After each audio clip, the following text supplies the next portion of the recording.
Mr. Mayor, whenever you're ready.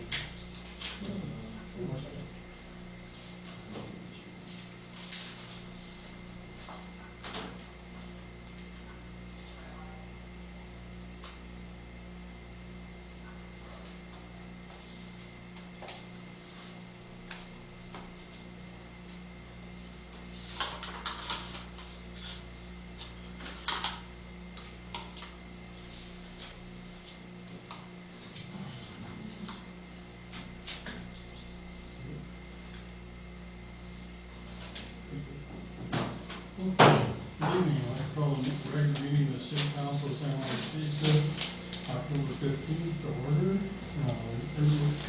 Please rise and pledge allegiance. Pledge allegiance to the flag of the United States of America and to the republic for which it stands, one nation, under God, indivisible, with liberty and justice for all. Thank you. Okay. Roll call, please.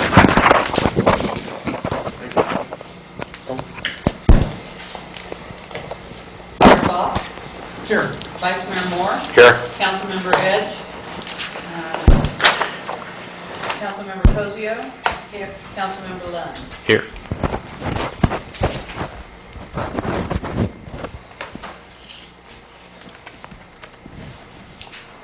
Okay. Item 3, presentations, informational items, and reports. Your public comments. Item 2. Oh, I'm sorry. That's item 2. Public comment for items not on the record or on the agenda. I have Vandy Guevara. And Georgiana Gallardi. Hi, we're here tonight from the Historical Society, and we wanted to thank the city for its collaboration with us on the open house last Saturday, which was very successful, very fun. We had a pretty good turnout. The barbecue was wonderful. Roger, thank you so much for doing that. And a number of groups came and participated. They generated income for their group, for the city, generated interest in their organizations. Today, Michelle deposited, you ready for this? $5,008 to the city for the Luck Park Fund. So that, Wow. I would say, was very successful. Beyond that, I thought it was fun. I enjoyed seeing people. Pat Garrett had his 1919 Model T truck. Pat Garrett. Neighborhood Watch was there, Rotary, who else? Native Daughters, Native Daughters, VFW, Service Club, Service Club. Scout, Yeah. We had a wonderful young scout there helping. City staff. Yeah, it was a fun event. We'd like to do it again next year. We've done open houses for the last 2 or 3 years, but never expanded it to include the city, and we'd like to continue doing that. In the library, we opened, we acquired the Mission News collection and a lot of historic photographs from the Lamb family. And we have a 1918 copy of the Mission News here that we opened up, the whole stack on Saturday. Each of these archival boxes, well, we need a box for each year, and that's going to run a couple of $1,000s. So one of the participants at the other day suggested that if every individual or any individual who wanted to could sponsor a box, we could do it for $30 a box. So a number of us have done that already. The Historical Society is going to sponsor 1918 for Ken Holla, who's done so much work towards capturing our history and everything. And what else? Anything else, Georgiana? Tony, did you want me to show this? This painting photograph is an aerial photograph of San Juan Bautista. Leonard Catano had done, I believe, in 1968, and they took the photograph and colored it in. And the interesting thing is, you can still see the rodeo grounds, the old grade school. So we were gonna, if you guys don't have room to hang it, we're gonna hang it in here. Yeah, we think it'd be more visible in here. So. And, All of you seen it? Wow. Min brought it by the other day, and so I'd like to thank her for donating that to us.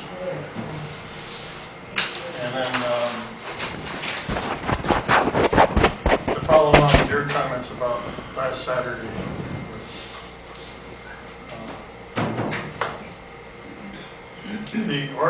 where most of that money came from was organizations. I don't have the names of everybody, but there was like $3,500 that I got in checks. Yeah. And none of them spelled my last name right, so I had to give it to you guys.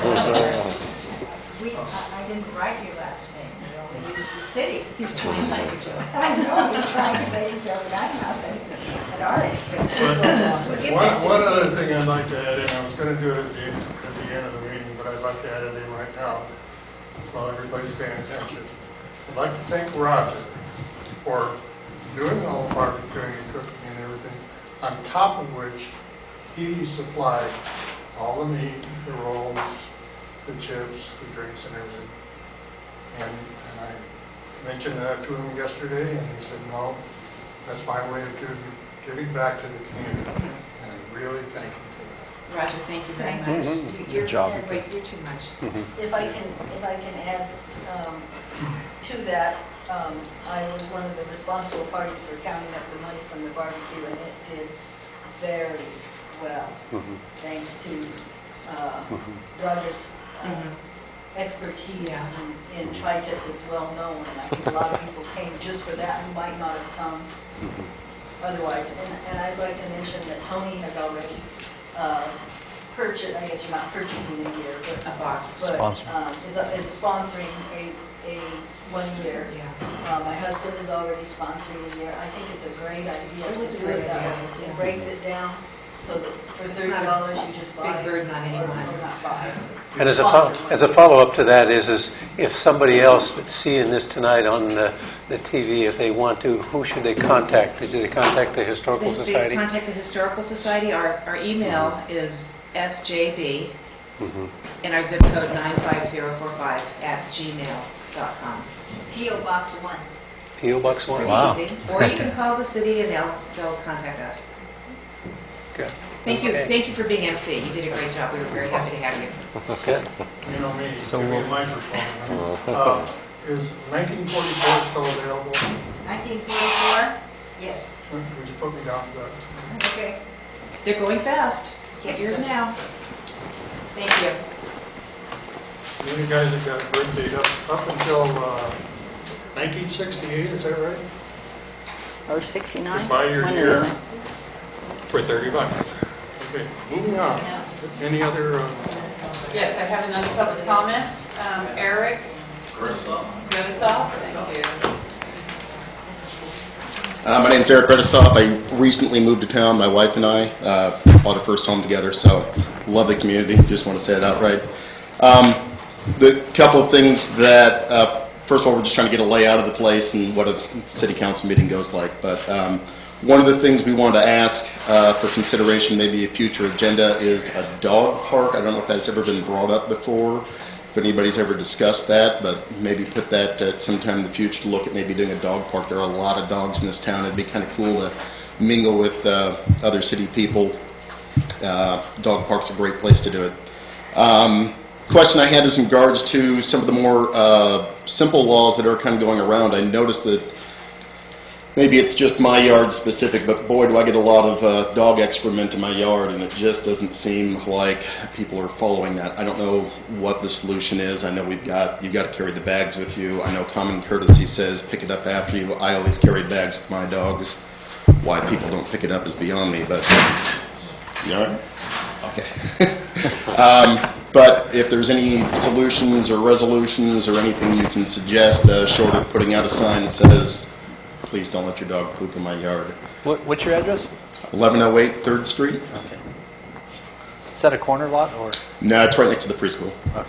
Yeah.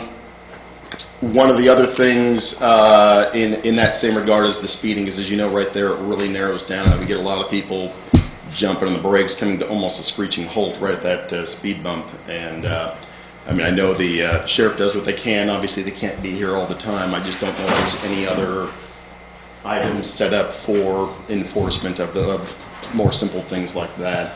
I just hate to see someone fly through there. There's a lot of kids who walk through there. Had a couple of times, and again, this isn't necessarily a city thing unless you guys have some suggestions. I believe it's the Christopher Ranch has had several parties. I've got at least 2 parties where that thing has gone on until like midnight and beyond. I've had to call the sheriff twice because it is so loud coming through windows.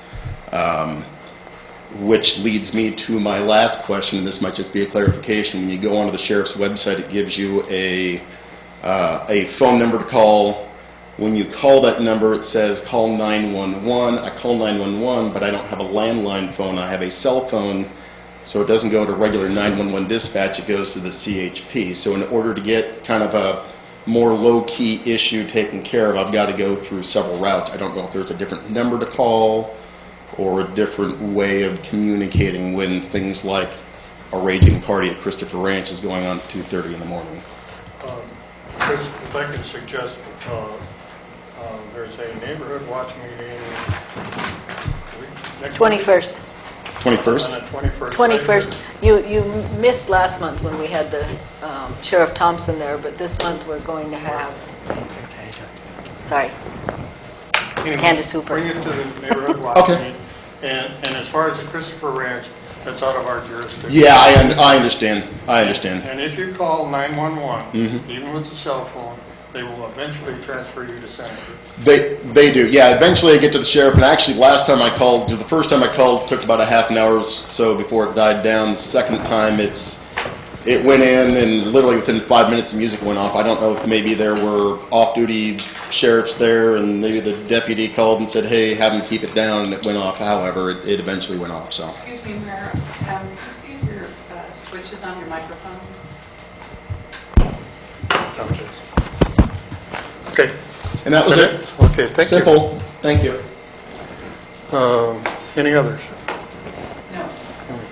Can I ask Roger a question on one of the items that you brought up? Yeah. Because we discussed getting some signs and bags and that sort of thing. Are we moving forward on that? Well, I haven't really moved forward on it, but I have a lot of the information where we can start putting out and Yeah. ordering those signs. Yeah. Yeah, because after we passed the ordinance about it, then Yeah. we did discuss maybe it'd be a good idea to have Yeah. some posts with bags scattered around town and maybe the ordinance. Particularly around the parks. When people let their dog do their business inside the post office, and the post office has to put a sign up, don't bring the dogs in, you know, Problem. something's got to be brought to their attention. Anyway. Okay, moving on. Presentations, informational items, and reports. The CMAP is not here. It's not. Okay. Yeah, reschedule that for next month. And item B, Freedom Week, workplace polling. Am I supposed to read this? What do I do with it? Oh. Okay. Proclamation of the City of San Juan Bautista declaring October 20th through the 26th, 2013, Freedom from Workplace Bullies Week.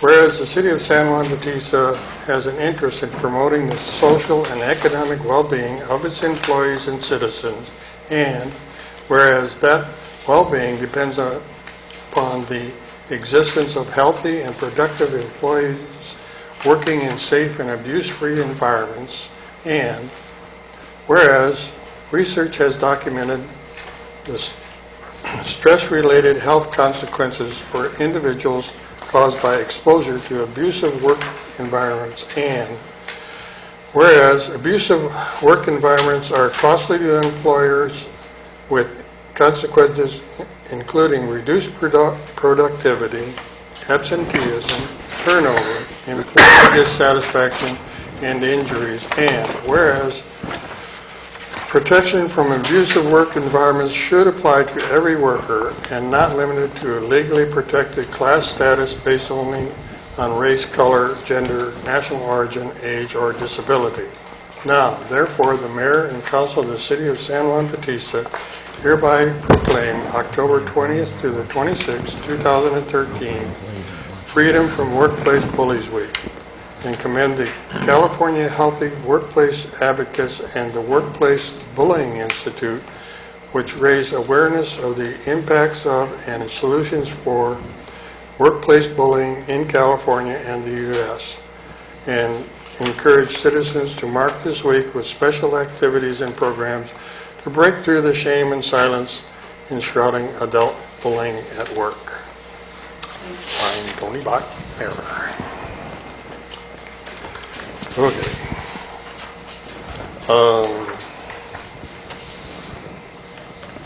Monthly financial statements.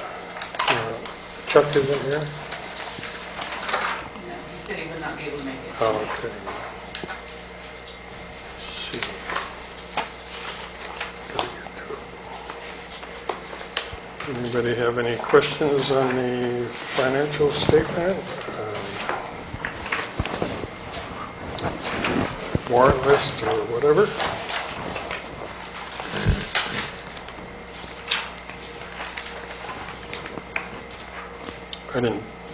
Myself didn't see anything out of line. And just as a comment on the warrants, we've seen the first installment of the COP infrastructure that topped off at 427, and that brought the total warrants up to 525, 770 this year. But if you subtract that, it's approximately $80,000.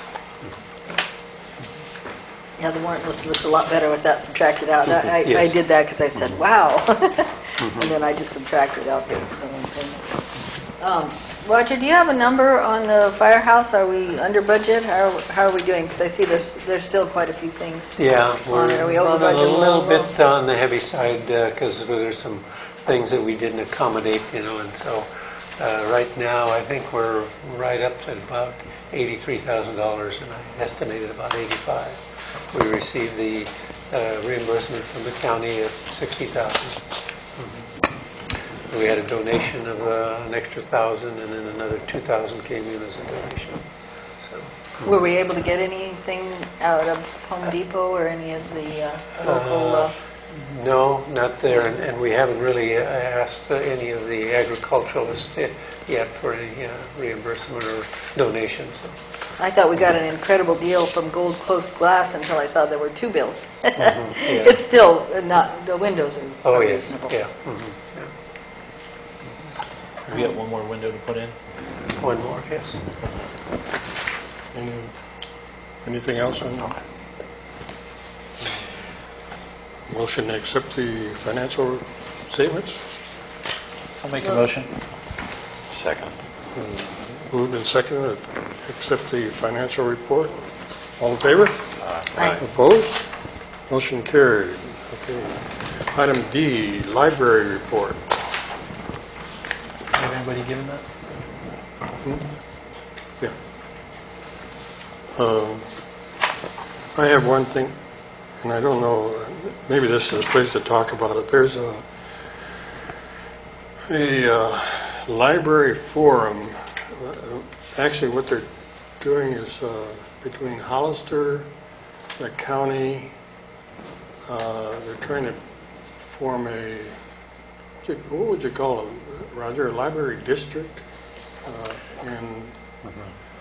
It's the San Benito County Free Library Committee, and they're asking for participation from San Juan and they're galvanizing the support to ultimately they'd like to see a library district. It's something that's That came before us once already. yeah. It came before us in the form of a library and recreation. Yes. Right. And recreation was getting heavier support than library locally because we feel like we finance our own library, I think. Well, my objection was that we'd have to turn over control of our library to Right. them. That's And exactly. I don't see any gain. I personally am much more in support of a recreation district if we're going to go that route. I don't know why they put them together. Well, I'm going to go to this meeting. It's some kind of a panel discussion, see what their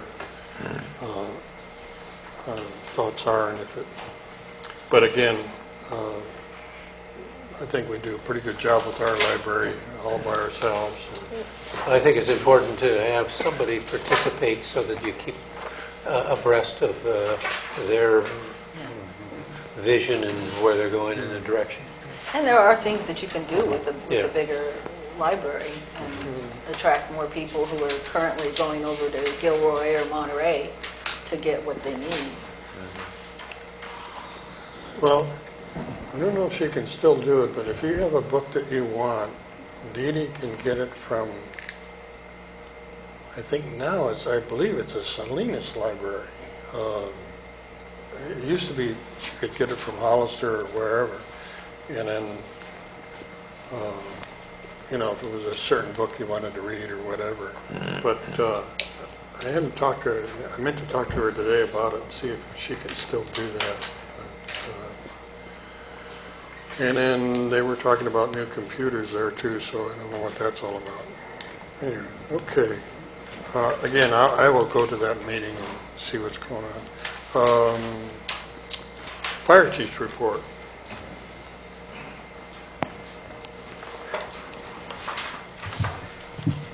Well, I don't have a lot to report.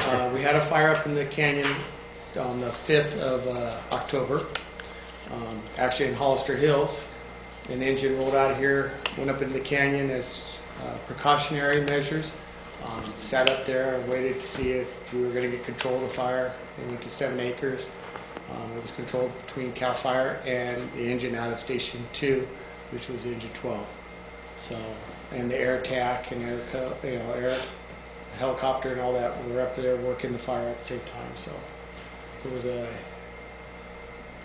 unified effort to put it all out. So, but we got it. No threat to the canyon, but there was an engine in the canyon up there as precautionary, going from house to house just along that ridge. So, other than that, the fire station, last time I walked through it, it's coming along pretty good.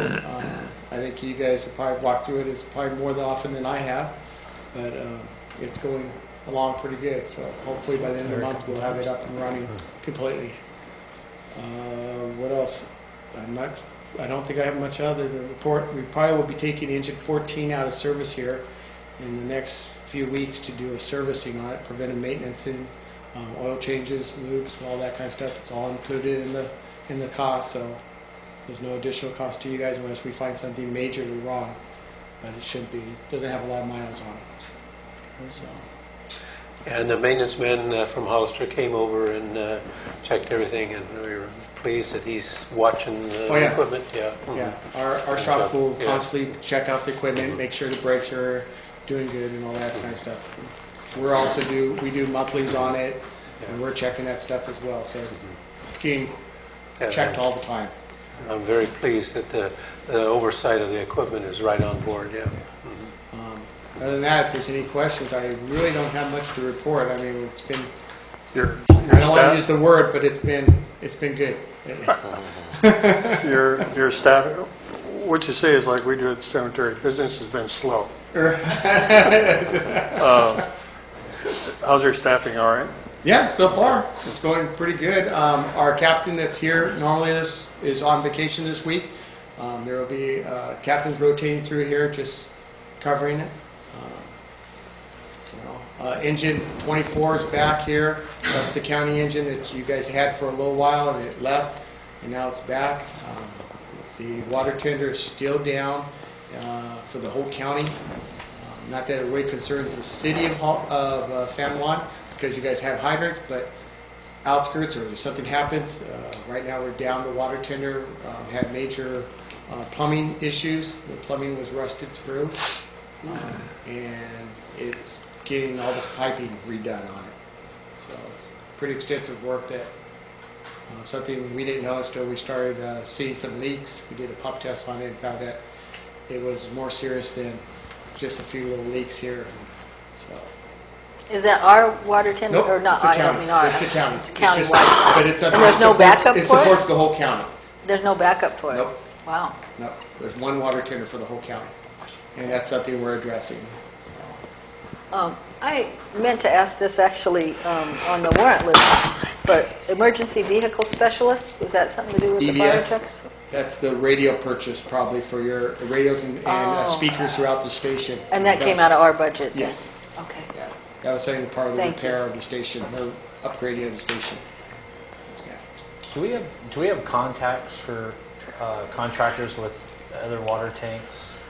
I have right now worked out a little agreement with state parks. They have a 1,500 gallon tank with a 500 gallon minute pump on it. So they're willing to respond that if we need it at this time while ours is down. But that's half the size of our regular water tank. But still, it's a backup. It's a backup. It's something I'll probably see if I can get a final agreement with them as a auto aid or mutual aid agreement with them to respond that on a regular basis. It'd be nice. So if ours does go down, we have something right away. And then the other That's never been addressed to them. And the other avenue on major grassland fires is you call the equipment rentals, and they have there's certain equipment rentals that specialize in water trucks.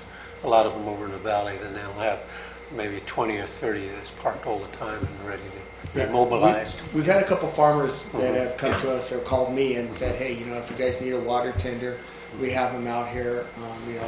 Give us a holler and we can get you guys water in the field or a grass fire near our ranch. So there are people out there offering.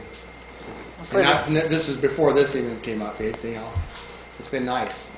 There's a lot of support in the community. So. For San Juan in particular, though, one at the state parks would be really beneficial, if Yes. anything, on the outskirts. And it has capability of fighting fire too, so that's kind of nice. Any upcoming trainings for the firefighters? Instructor 1A is coming up. That's the next one, I think, class that's coming up. And then EMT is still in January, planned for January for all the personnel. And I think there's 2 other classes in there, but they're level, fire officer level classes. But, there's no reason anybody can take them. So that's, company officers is your command people on your engines. So, any other questions? I don't think there's anything else. There hasn't been any major calls. Just working on plans and stuff like that. I know there's some construction going on in the area, so we're doing some of those plans. So, that's it. Okay, thank you. Okay. Item F, Sheriff's Report, monthly activity. Nothing in, no report.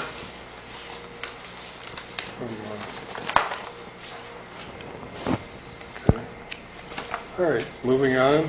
Item G, Public Works Report.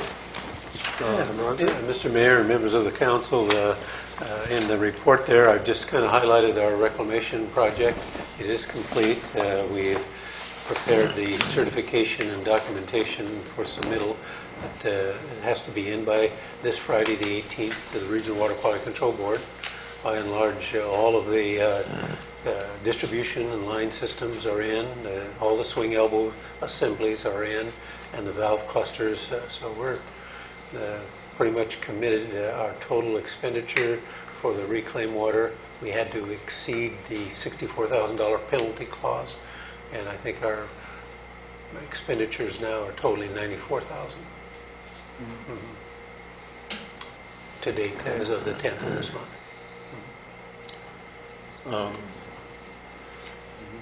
Do you plan on cutting into 4th Street anymore? No, that's we gave that a blind flange out towards Polk Street, and once it's paved, then the next phase would be all the work would be on Polk Street and out of 4th Street, and that'll be paved shortly. The only thing was that created a nice speed bump there at 4th and Polk. We need a few more of those. Yeah, we'll be addressing that this next week. And the Lux Library project, for the people that attended the Saturday event, both the museum and the library has been painted and complete. And thanks to the contributions that helped offset that cost, and came out very nice. And the crews Public Works did an outstanding job of getting the facilities ready in terms of the lawn and all the shrubberies, and bringing additional tables down there, and so it's well received. Just hope it gets out and next year you get a bigger turnout. Mr. Mayor? Yes. How are Lux Library and Lux Museum connected? Are they one unit as far as when you donate?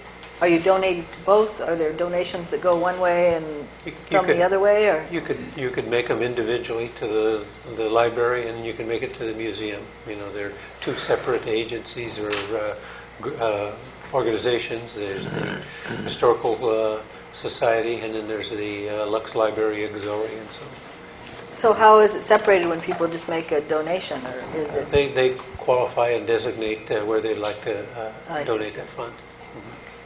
Just curious on Yeah. And in the past, the Library Auxiliary, they were very generous in helping us offset our cost when we re-roofed it, and they donated the money for that. So. So that building's in good shape for the next few years. Yes. Yes. Are we no longer getting fined then on the, because We will not know that until they review the report and accept it, and then we will interface with them on how to minimize the penalty phase of the discharge. But during construction of the Purple Valve Line, were we being continually fined then? Or? Yes. Yes. When you said fines, I thought you had an overdue book or No, something. sorry, I was talking about the previous item. Sorry. I understood. It wasn't a library book fine. Okay. Is that it, Ron? Yes. All right. Item H, Code Enforcement Report. Assistant City Planner, Matt Liam. Good evening, Mr. Mayor, council members. Planning staff is continuing to issue code enforcement throughout the city, kind of as we hear it, as it comes along. The first one on the staff report is there is a hedge on the south corner of 4th and Franklin, and we sent out a letter to the owner of that property, basically that it's causing a hazard for drivers that are driving up to that stop sign on the south side, and they're not able to see kids or people walking down, it would be 4th Street. And so in the code, basically the front yard, any fence or any hedge has to be, it's a minimum or a maximum of 3 feet. And so that hedge is well over 3 feet. And so we've sent out a letter saying, hey, it needs to be brought down to that level so there can be visibility at that stop sign. Given that there's a lot of children walking to and from school, that's kind of it was a problem that had come up, and so letter's been sent out, and we'll report back on what we hear. Continuing, following up on the stray cat situation on 3rd and Church Street, we've been working with the owner. He's been slowly trapping the cats, and so we've been following up with him and making sure that the population is being decreased. And so that's kind of where we're at with that. I know Joe from Public Works has been keeping an eye and making sure that we're moving in the right direction to get that taken care of as well. Property at 10 via Padre. There was a truck in the driveway. We had got kind of a notice that there was a lot of dry brush and wood and things in the back of a truck, and it's been sitting there for quite a while. So said the source that had told us about this, and so given that it's a fire hazard, we sent out a letter saying, hey, that should be cleared out. So there can't be any hazard and fire in the back of a truck, which can be a big problem. So letter's been sent out to that property owner. And then there was a possible abandoned truck on 4th and Tuolumne Street, and so I had kind of followed up to see if that truck has been stolen, because it's been sitting on the street for quite a while. And so, from talking to dispatch, the truck was registered and is not missing, and so it's fine. It's legally parked, and no action will be taken on that. And that's my report, and if you have any questions, Any questions just let from me know. Matt? What's our policy on the lengths of vehicles when we parked on a street? I think we don't really have, if you're parked in someone's driveway, if you're on, so for public street, I don't believe there is a time limit for that. If you're illegally parked and, it's a hazard, then there is a time limit to that. 72 hours, yeah. There's a 72-hour in motorhomes and things like that, but I don't think there is one in cars.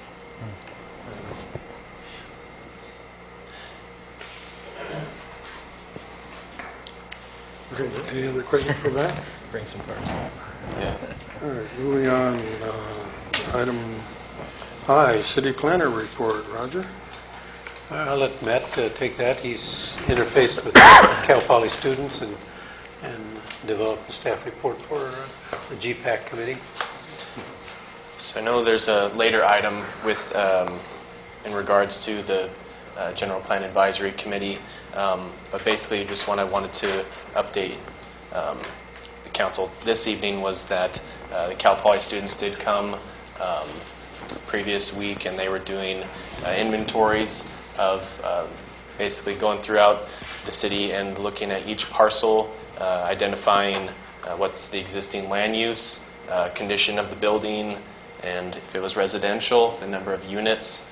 Also looking and recording where there's sidewalk, curb, and gutter, and where there is missing sidewalk, curb, and gutter, so we can have that inventory. And what they're doing is compiling all that information into a GIS file, so graphic information system that the city will be able to use and produce maps and things like that, but also be able to know the condition and be able to click on a specific parcel and know that type of information. So they're out kind of doing their research and gathering of information, and we will be having our first outreach meeting, which will be taking place on October 22nd, and I'll talk more about that in a later item. Matt, one question. Yeah. Do these people have some kind of identification with them? Or? I think they didn't have identification with them. They were walking around with clipboards, and okay. I know we were making notices before. They were coming saying, "Hey, there's going to be students walking around collecting information." But I haven't heard anything that anyone was, I guess, worried about what was happening. Okay. They were walking just on public right away, and I don't think the students looked too harmful. Well, you certainly didn't look in this picture. Yeah. Did you see Is that? he making fun of your weekend attire again? Yeah, my But shorts look at and him tonight. flip-flops You on know- Saturday. You're no threat on Saturdays and stuff. And then, are you getting people to, citizens to work on this? Have you gotten any? Yes, we'll be coming up to that at a later agenda item. Oh, okay. And I'll All right. answer that question Okay, great. at that point. All right. Mr. Mayor? Yes, ma'am. I just wanted to ask if there's any movement on any of the projects like the brewery or any news on any of that. Well, the brewery is proceeding. They're into the excavation of the basement area, and removing some of the not so deciduous type of fill that was behind some of the retaining walls, and they had to clean that out. They have not selected the backfill type of material and the method to go in, and that'll be done shortly, and then they'll commence to bring that up to grade and do the finished grade for the building pad, and in preparatory to issuing a building permit and the necessary underground excavation for the foundation system. And there's no other projects really going on No. currently. Is that it? Keep hoping that boosts the economy. All right.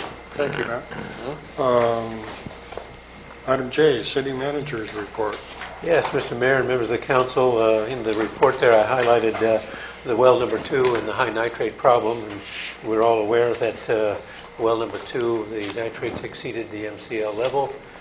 We have shut it down, and now we're operating off of well number 1. It has got a variable pump, and so we're keeping up with the demand, and our reservoir is staying full. We're still vulnerable and sensitive that any disruption could put us in a precarious situation. The mayor and I have met with the superintendent of the school and Bill Rupert to discuss options about emergency of connecting to the well in the soccer field as a potential backup. We've had tests run on the well, and it looks very favorable. And so we're exploring that. We're waiting for the final general mineral and physical analysis of the water, and we'll be petitioning the Department of Public Health for permission to move forward on a temporary line that connect that into our distribution system that'll give us that backup capabilities. He had a report today that came out that said we're an inch and a half behind on our driest year.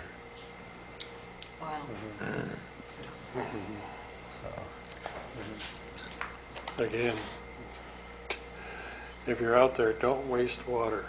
Yeah, and I think that's what I've highlighted to our superintendent, and I had him reduce the watering sequence on all of our parks and grounds, and so we're cutting back, and we would ask all of the community members to do the same thing throughout that to get us over this hump until we start getting some precipitation into the ground. Lawns use an incredible amount Yeah. of water. Okay. Good. Yeah. Good. Okay, Other que- can we hook up well 2 or 3 in the event of a fire emergency? I guess we could block the line off and run well straight down, and then block the line off on Old San Juan Hollister Road, and then pump right to the fire hydrants in that along that road. Yes, we could do that. On well 2, but well 3 is not even hooked up to the lines anymore, is it? Yeah, well 3 is still hooked up. You know, we could activate that and use that. So we have those potentials of 2 wells that we could activate and then pump right out of the fire hydrants. And there are valves along the line where we can shut it down, and then it wouldn't get back into our main distribution and potable water system. Yeah, I'm just thinking in terms of like earthquake type, Yes. large catastrophe if we we had could some probably capacity. bring the chief back up, and he could probably let us know about how much use on a fire, how much water we would need. It would depend on what we got burning, but Yeah. each one of our engines can pump anywhere from 15 to 3,000 gallons a minute. So, I mean, it can consume a lot of water depending on what hoses we're using, deck guns, aerial apparatus. I mean, the truck, if we needed that downtown, it'd be 1,500 gallons a minute coming off the top of it. That's not any other hoses, lines, or anything else. It would be a lot of water. We're maintaining our reservoir at about 85 to 90% capacity of the 1.2 million gallons. So Yeah, it's adequate for and that. that's great for most Yeah. anything, but we really need to have some backup capacity in the event of an emergency. Roger? Yes. Is the fire hydrant system separate from the rest of our system? No, what I was saying is the main runs down the Hollister San Juan Road, and it's connected, and our fire hydrant are connected. We would shut the valve off at the intersection of the Alameda in there, so well number 1 would go right down the Alameda, and that would shut off everything west, and then we could fire those wells up and then pump right out of the fire hydrants. There's 3 fire hydrants along that highway. Are you? In are other you words, saying pump out of the hydrants to fill a tender To fill the tender or the fire or a trucks, water yeah. truck? It'd be the ones closest to that Yeah. well. We would just close all the clusters, valves around the area, and just use that well to pump those hydrants nearby so we can That's the Oh, plan. you'd fill them up out near the well? Right. Fresh I- water, okay, I or understand. good water for the And hydrants. right You would out, isolate that Yeah. well from the rest of the system. so and we right could outside turn the it on. well that goes into the highway, there's a fire hydrant right out there. We would be- So the hydrants are on the same system that the houses are? Yes. Yes. You drink the same water. We would just have to isolate that line so it would not feed back into our distribution system for the potable water. Thank you. Any other questions? A tax sharing agreement, we've continued to work on that. We've had a meeting with Joe Paul Gonzalez and Ray Espinosa in my office last week and talked about the $9,500 that's contained in the city of Hollister annexation for residential property, and we felt that was too high and unreasonable, and everybody agreed, and so we're back to developing some new figures. Those figures date all the way back to 1997, so we're whittling away at it. And we recognize that any type of major fee like that is a major constraint of annexing property to any city, and it only causes property values to go up, and it's counterproductive to affordable housing. Question. The staff is on board with that figure being lowered. Where are the Board of Supervisors? This issue has been hanging fire for years and years and years, and we can't seem to come to an agreement. Yeah, I think the staff is recognizing that the large amount that Hollister's agreed on is counterproductive and it's restrictive to promoting annexations. The county council advised the Board of Supervisors that they wanted a tax sharing agreement from the city of San Juan to be similar to the city of Hollister. Yet if they asked for anything less, then it would cause somewhat of an internal problem to say, why are you treating San Juan any different than Hollister? Now the question is what is a reasonable fee? And that's where we're at. And we've crunched some numbers. So is the board open to lowering the figure for Hollister and entering into an agreement with San Juan for the same figure? Yeah, I don't know what the board is. We're only dealing with the staff and the department heads and stuff like that. They've been agreeable to work and crunch the numbers and see if we can get this thing down. And my take would be is that if we do an analysis to show that it could be lower and there's not the impact, that it would behoove Hollister to chive in on that and then lower their fee too.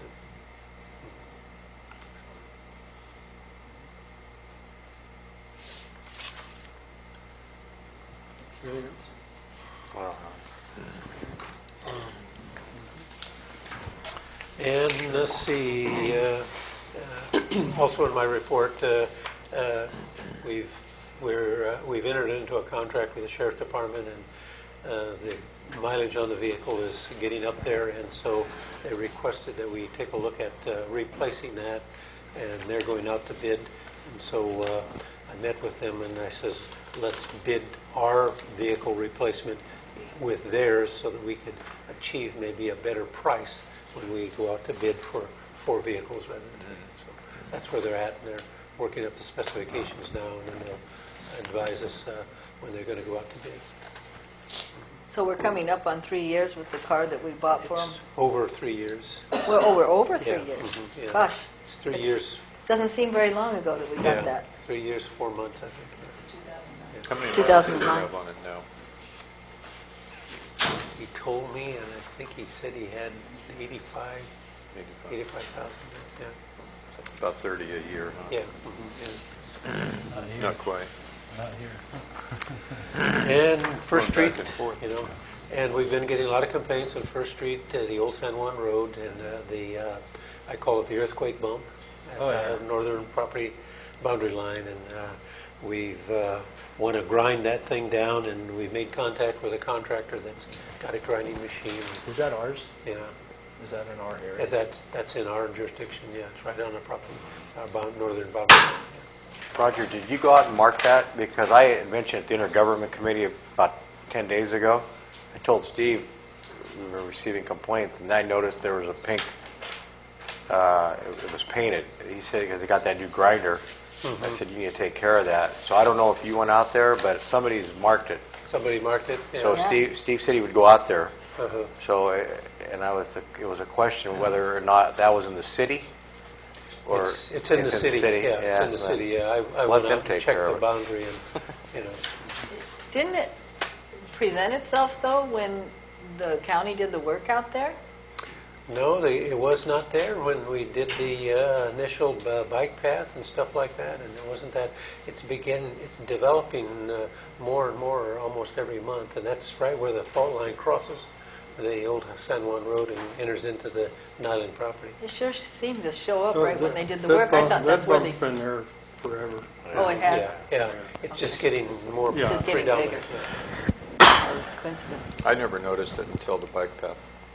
I never did either. Until but I after guess it it was was just completed. coincidental that it I don't got remember bigger. it being You there guys have before. run the stop sign and everything. And just, Like when you call the plumber and all of a There's a sudden stop sign. something else breaks, I guess, and so you think it was the plumber. no, it seems to me like it's been there forever, but I always thought it was on the county side. But Mr. Mayor, do we need to give direction? It mentions the staff is seeking direction on the sheriff's contract services. Your option yeah. is we could go it ourselves and go out to bid as the city of San Juan, or we could combine and then bid jointly with the sheriff's department. My recommendation would be is to bid jointly with the sheriff's department, and we can get a better deal. it would seem you'd get a better deal on 4 cars than you would on just one. No matter what. Fleet price. So And they it's- know what they want, too. Yeah, So. yeah, it's up to the council. Well, Does everybody want to? they're actually looking at the Dodges now, the Chargers. They haven't decided. They're going to look at all of them. And Since we only have 2 dealers in the county. and Chevrolet is pulled away from so it's Ford and Dodge. The last one was purchased in Folsom, I think. Yes. So they don't always They purchase do it locally. through. They used to do it through Sacramento. Yeah. Through the CHP Yeah. contract. Right. General Yeah. Services and the CHP contract. Yeah. And that might well be that might be the avenue they're going to go. Now the question comes down is the council partial to a black and white versus a white? That was one thing that came up, was Roger and I were talking about it. When you have a black and white sitting out there, it's obvious. If you look, I know what the sheriff's cars look like, but if you're a stranger in town, you'd have to walk up and look at it to make sure it was a sheriff's car. They blend in. And we were thinking that if it was black and white, it's obvious, okay. It's like somebody said to me today, have you seen a deputy in town? I said, no, I haven't. There's supposed to be one here every day. I haven't seen him. But if he had a black and white, I don't know. Whatever you guys think. What's the Others are chances saying of they'll that see 'em more. same car coming through the town? I know they switch off a lot. I do know that when we asked that CHP right before 4th of July to come in, and they strolled through the street there, it was noticeable. The presence of that. It catches your eye. What do you guys' preference? Our contract is You with want to the blend sheriff's in or department. stand out? Yeah, well, our contract is with the sheriff's department, just like having our fire department combined with the whole county, other than, Hollister's not included in the sheriff's contract, but the county and us are, and I think that we should go along with what they're doing myself. I can see where you say a black and white would stand out, but then again, how often is that black and white going to be here, and how often is it going to be out in the sheriff? Because it's all in the same carpool. Well, I think, in talking to Darren, Sheriff, he was receptive to it, because he said that's what Watsonville or Santa Cruz, I don't know, one of those Monterey and jurisdictions Santa had, Cruz. or Monterey, had the black and whites. Monterey is the one. and he seemed to be somewhat receptive to it. So we could just ask him. Yeah, You know. and ask if it's going to cost any more. You just take a black car and put white doors on it.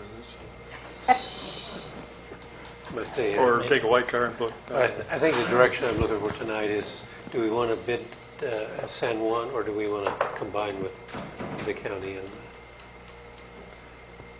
Why don't you ask him that we like to, maybe the consensus of the council is we want to go with a black and white, see where he goes with it. And just to follow up on the sheriff's office, there was a deputy in town this morning around 10 to 9, walking.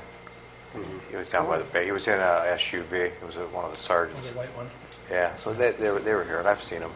A lot of people, especially speeders and stop sign runners, would say that there are currently more sheriffs on the beat, or deputies on the beat, than there was prior. I see them rolling through at night. They don't like it. I do. No, I was just being a little bit facetious as Yeah. far as the cars blending in. Blending You in. don't see them, but maybe in some cases it's a good thing. But I don't know, what do you guys feel?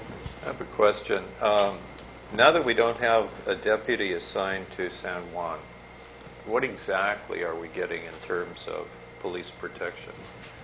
Are they driving through, or are they stopping here when they're driving through? In other words, well, what my concern is, if we get a black and white car, is it going to be coming over here, or is the deputy on patrol fulfilling our police protection needs? Do they have an extra person assigned to come here and be here, or is it just the deputy who's on patrol in this part of the county? It's hours. he has 10 deputies under his command, Captain LaMonica, and he can rotate them.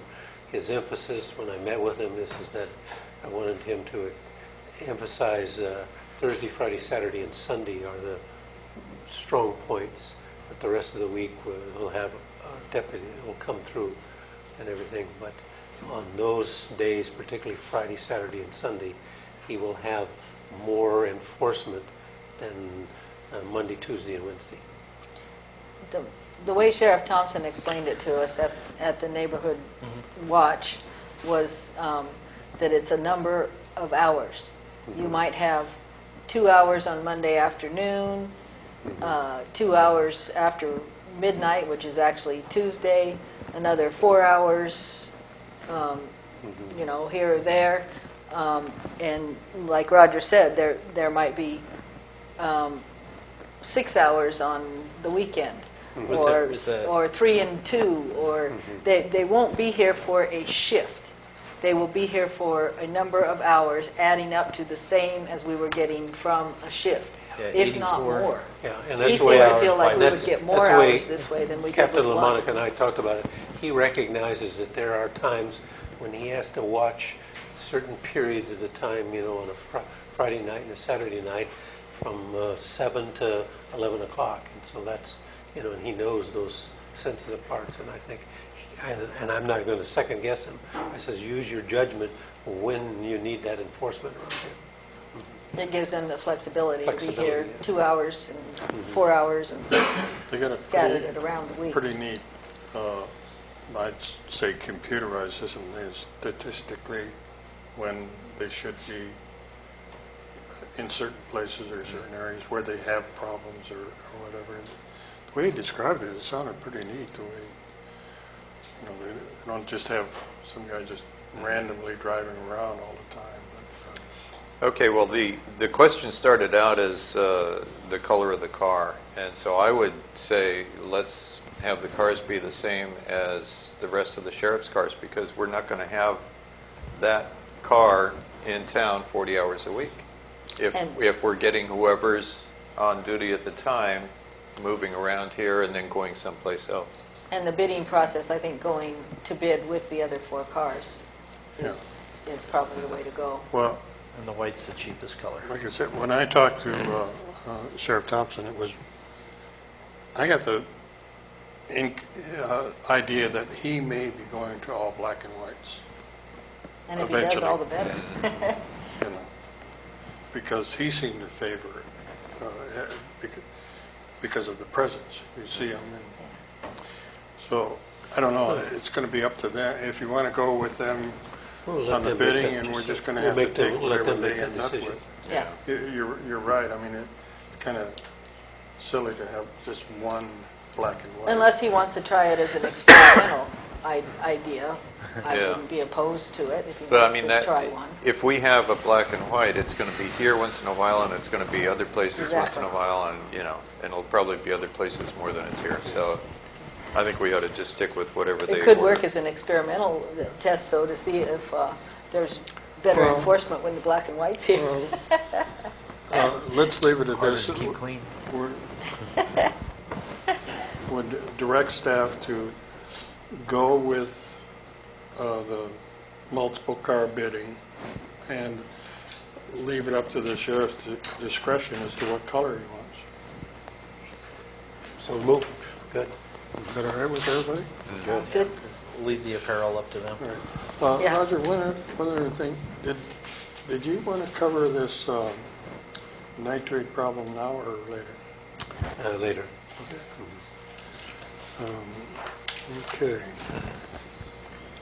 Public meetings and committee reports. Jolene? Okay, as I mentioned when we had our first speaker earlier, Neighborhood Watch is going to be Monday, October 21st at 6 p.m. It usually seems to fall on the Monday before the city council meeting, but because of it's always the third Monday, it happens to be next Monday instead this time. And I have invited Candace Hooper, and she accepted. She said she'd send one of her other deputies if she was unable to make it. So we should get a viewpoint from the prosecutor's office this month. At AMBAG, we discussed cycle tracks, which is something that Matt's very aware of as a bicycle rider himself. Bicycle riders can use a smartphone app during their ride or go online to map their routes to help improve planning for safe cycling in three-county Monterey Bay area. That's Santa Cruz, Monterey, and San Benito, of course. It's funded by the Monterey Bay Unified Air Pollution Control District, and we have cards available. Do you have some more of these? I should have gotten some more from AMBAG. I just have a few at my desk. Yeah. Not too many. But I'm carrying a few with me, and if I see bicyclers, I'm going to hand them out. They also demonstrated the GIS live maps. It's now available online for use by planners and the public. It's an incredible tool to identify current transportation data, land use, as well as natural features, including earthquake faults and flood zones. It'll be a useful tool, I think, for our general plan update. And anybody can go online and use it, and it really is incredible. You have to download a free download. I think it's called Silverleaf to use it. But it looked really exciting, like a wonderful tool.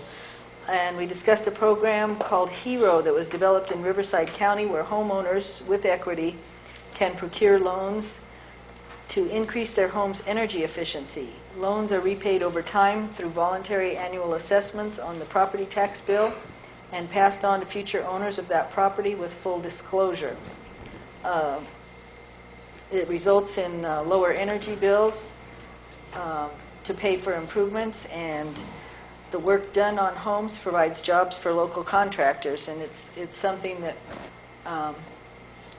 some of the cities in this area are going to be looking into bringing here. Riverside has gone to a great deal of expense to develop the program, and it wouldn't be as expensive now for other cities to adopt their program. They set it up for others to use in the future, and it'd be great to increase energy efficiency especially for older homes. Is that it? Andy? We had a fire committee meeting, which we were given a status report for basically the first quarter, which was all positive. The chief gave an update on Station 3, which is probably going to be at the airport, and everything is going along accordingly. Intergovernment,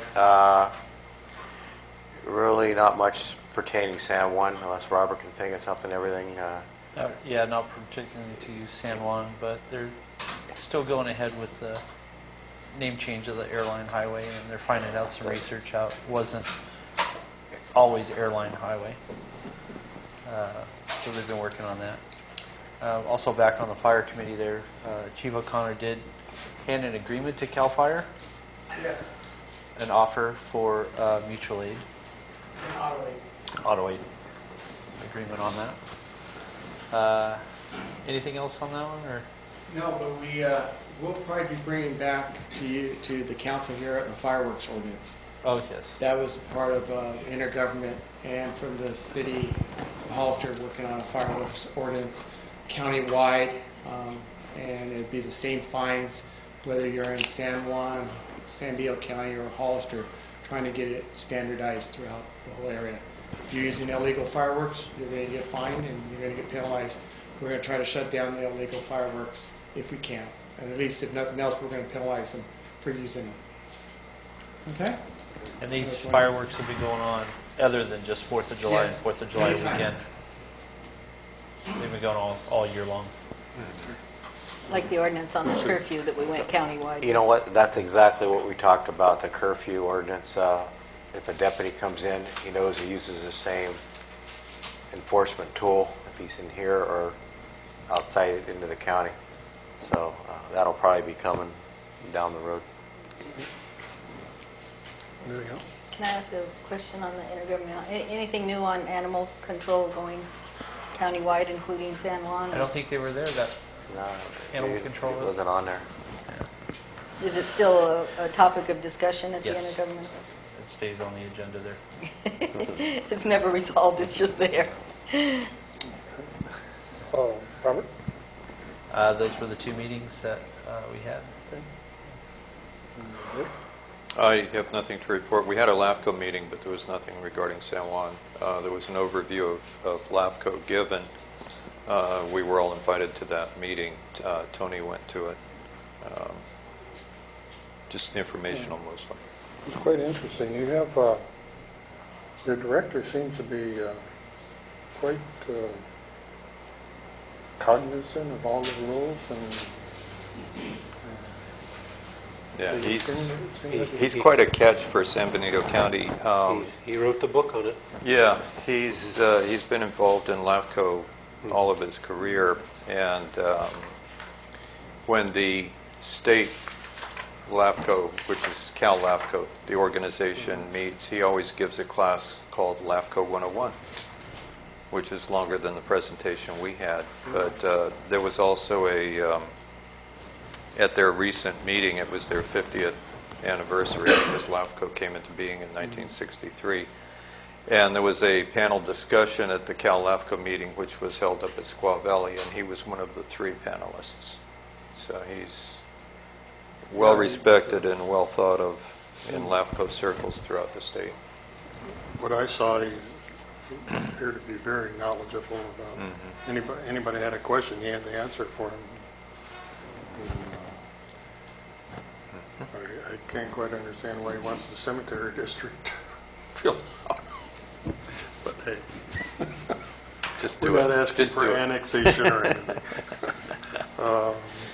Let's see. I have to look at my calendar and see what I did.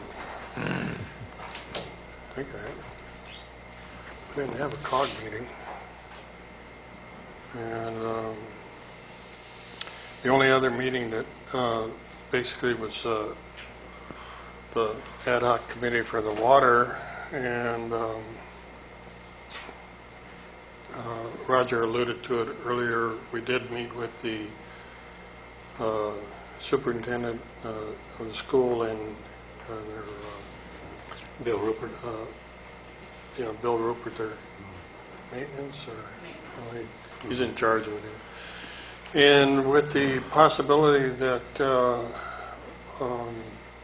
with approval of the city council and the school board, and subject to testing that well that's in the back corner of the soccer field, which is a pretty good well. that we might possibly work something out with them to have it as a backup well. Because right now we're down to well 1, and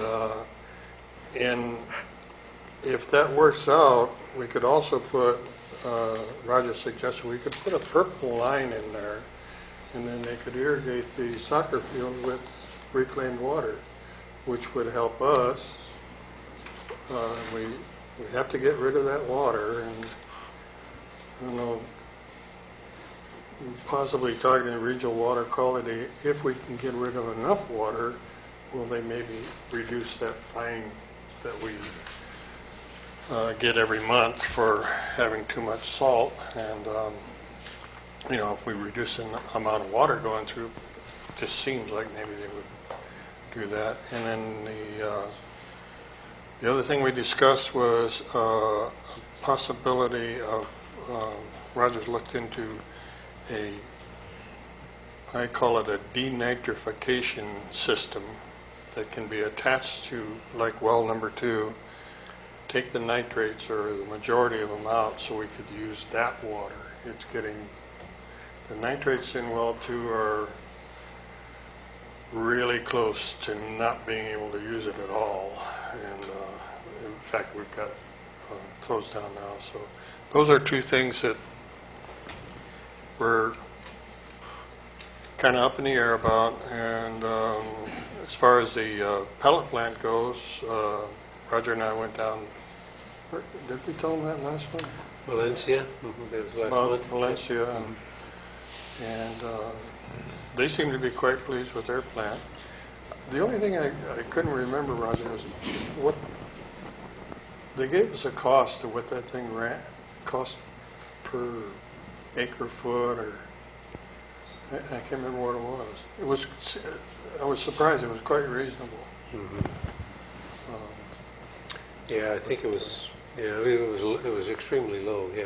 Yeah. So the other thing is we're going to have to balance all these things out, and maybe the possibility of drilling a new well out on the other side of the earthquake fault for the city or something. That's an expensive proposition, but we're working on it, trying to get citizens of San Juan better water, and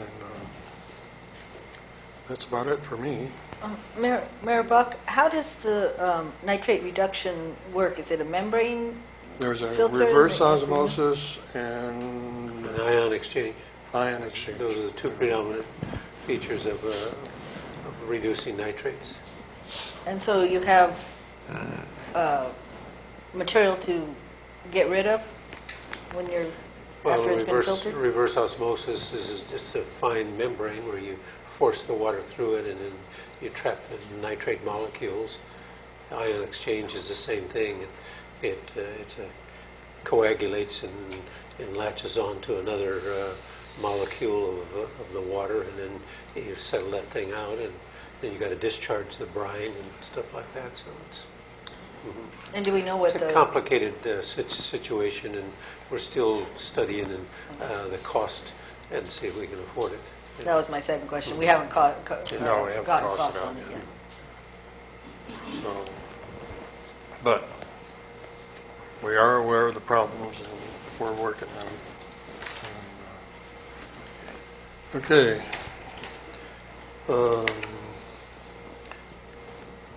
Any other committee reports or public meetings or anything? If not, I'll move on to item 4, consent items. Does anybody wish to pull anything? I'd like to pull D. D? Minutes? Anybody else? A motion to pull D? So moved. Second? I'll second. All in favor? Aye. Okay. Motion to approve consent items A, B, and C. I'll make a motion that we approve item 4, A, B, and C. We'll second it. All in favor? Aye. Aye. Motion carried. Okay. Can I ask, I had a public comment card and it said consent agenda. Was there a question? Louis, you all right? Did you have a question on 4, A, B, C, or D? No, that was 5. That was Okay. 5C, that was aggregation. The only reason I submitted that card is because Brennan Jensen is supposed to be here to speak on that item, and she's stuck in traffic in San Jose. So she didn't know what the favor of the council was, whether you wanted to table it or just put it to the end of the agenda and she'll try and get here this evening through the traffic. Well, we have a few items before that. No, I so we'll realize that, but I see just how- wanted to mention Okay. that so council's aware of it. Okay, thank you. Okay, item Yeah, D. on D, I was absent for the August meeting, so I just wanted to pull it to get a separate vote so I can abstain. Move to accept the item D. Move to approve item D. I'll second. Okay, all in favor? Aye. Aye. Abstain. Abstain. Motion carried with one abstention. All right, item 5, action items. Now, is this what that gentleman was talking about, No. item A? No, not yet. No, Oh, C. okay. Action items, item A, or 5A, consider making loan payment to Payvex to reduce the principal and interest rate. Roger?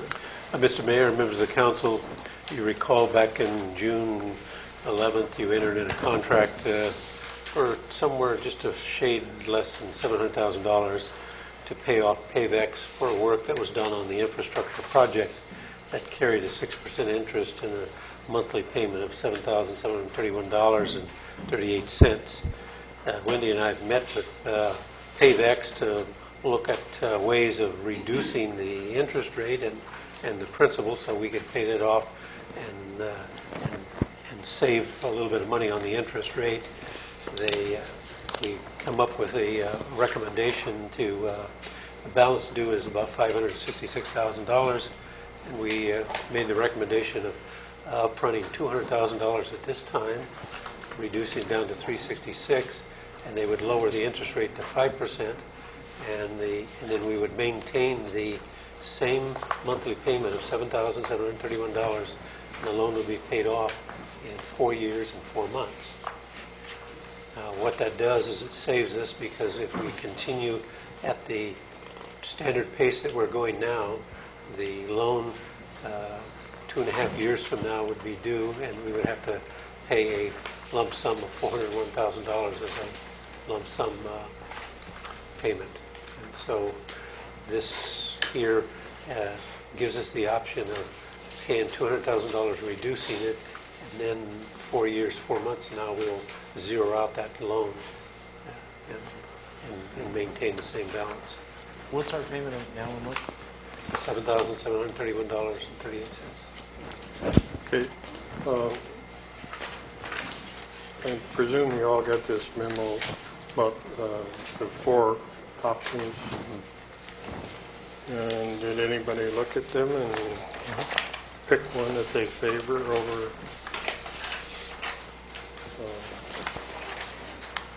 Well, short of borrowing enough money at 3% to pay off the whole thing, I think the recommendation is probably I good. don't think that's going to happen right now.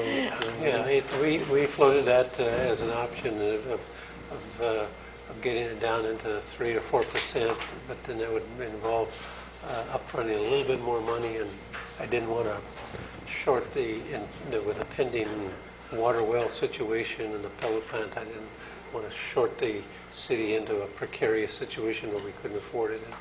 So we're making everything, all our payments, and we have that extra $200,000, and I think it's well spent to utilize that. It's a savings of 1%, and the money in the bank is only drawing 0.37%. So it's basically 3/4 of 1% is we're going to be saving.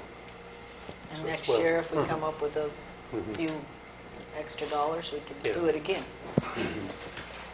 Well, Roger and I both kind of look at our funds as being like we treat our own checkbook, okay, and we need a reserve, but this makes a lot of sense to do something here, and The savings are inherited, that it gives you a direct benefit of saving almost $38,000 just in interest alone.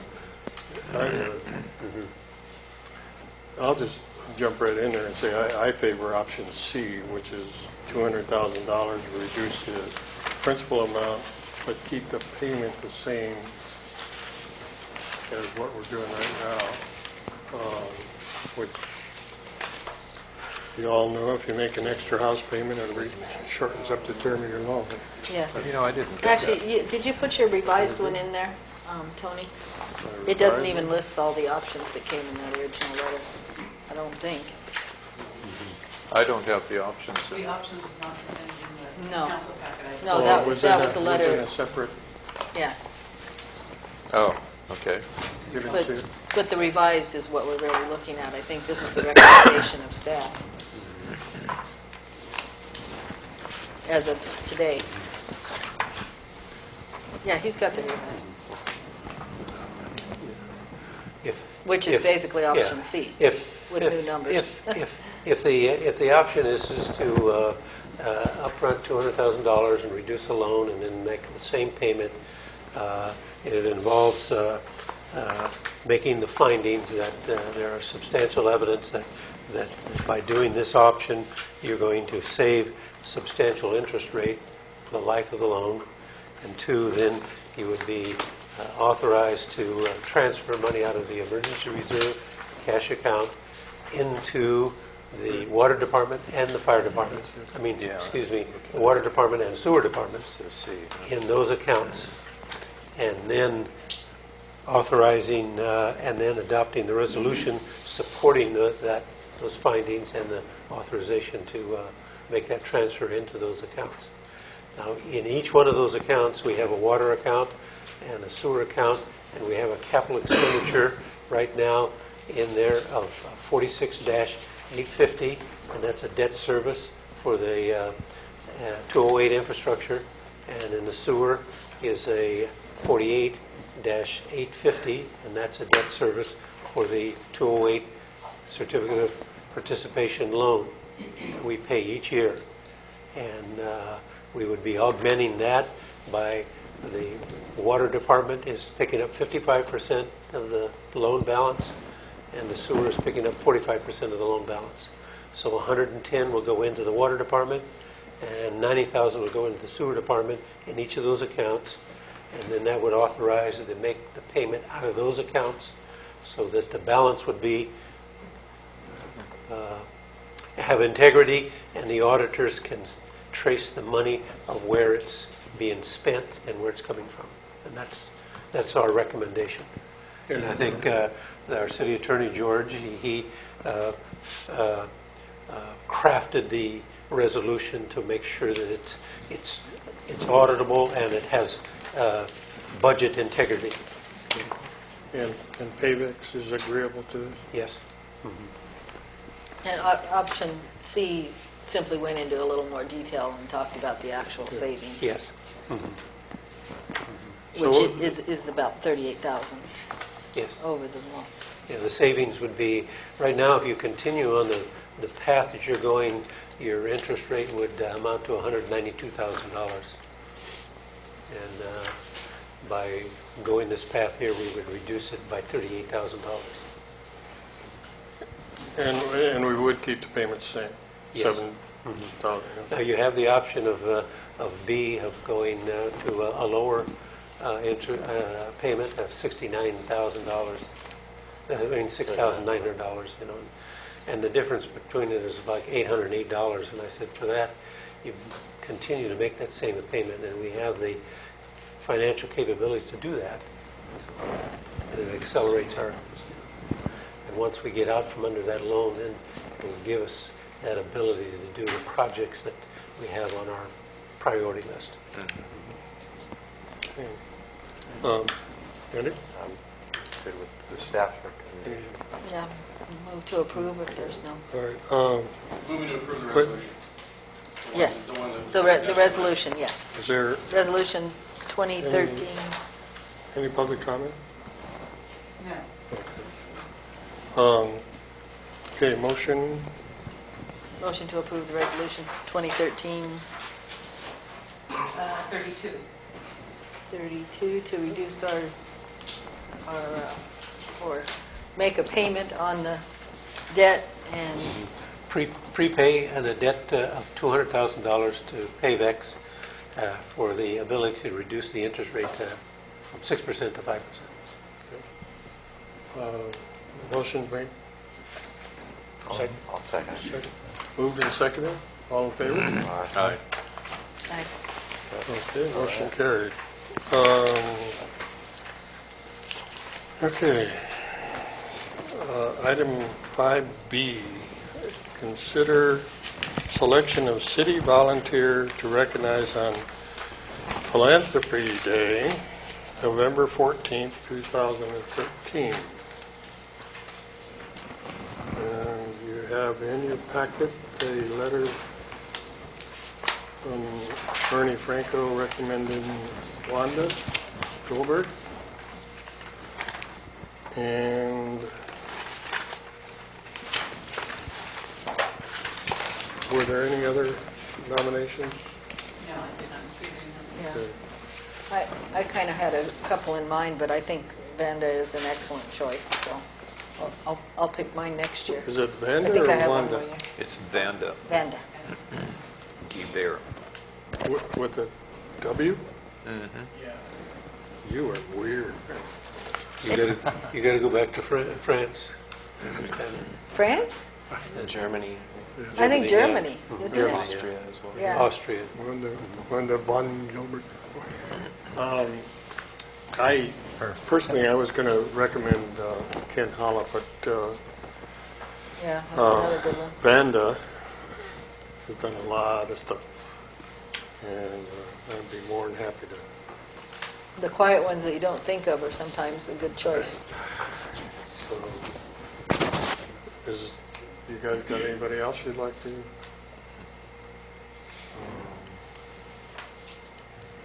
Okay. You want to make a motion to have Vanda be our, what do you call it? City volunteer of the year or whatever. If not, I'll make the motion. I'll second. Okay, all in favor of Vanda being recognized as our city volunteer of the year? All in favor? Aye. Does this mean that you get to go with her to the You got that to right. the I'm going to free philanthropy? lunch. Free lunch, okay. Just checking. Is she still here? No, she left. It's a dinner at 5:30 Okay. for Thursday the 14th. Okay. See, that's why I didn't want to do it, because I know whoever does it has to go, or gets to Wait, go, whichever. Before I move on, Put it in your I calendar. gotta move that, or mark that down, because I'm not missing any. The 14th, you said? Yeah, Thursday the 14th, 5:30. 5:30 San Juan Oaks. Okay. All right. Moving along. Get back to my agenda here.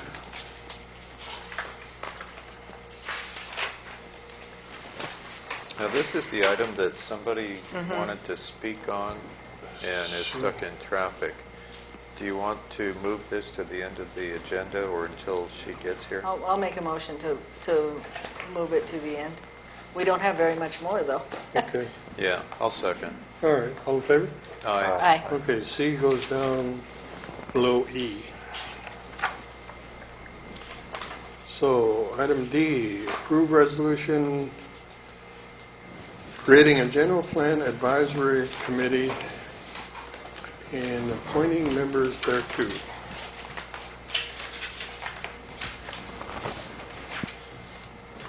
Good evening, Mr. Mayor, council members. So, kind of over time, we've crafted this list, and the Planning Commission has recommended, as well as staff, the list that you see before you, the revised list as of today. if you'd like, I can go through the names and kind of. I think what he should do is we try to balance the sectors of our society into getting full representation. And I know Mattis even today went out and met with the youth from the high schools. Yeah, so Roger's right. I went over to Anzar today and met with the ASB and kind of reached out and I asked the question to the students, do you guys know what a general plan is? And I didn't really get a response at all from 20-something kids. And so, I was able to kind of give them a background of what a general plan was. And what I did was kind of put together some pictures of good planning and, not so good planning and said, hey, what do you notice between these pictures? And they were able to point out some of the things. And I said, well, hey, that's what long-term planning is. That's what a general plan does. And so the kids seemed really interested, and invited them to come to the first open house meeting. And I told them that there would be food, and they were excited about it. So there should be a good group, but that we were going to get one of the students to be on the advisory committee as well. And so, yeah, like Roger had said, we kind of put together this list, trying to get a mix of stakeholders in the community, whether it be business owners, different special groups, trying to kind of make sure that we have a broad representation of the community that will be helping us with going through this general plan and giving staff and the Planning Commission recommendations and working with the Cal Poly Master students and the professor.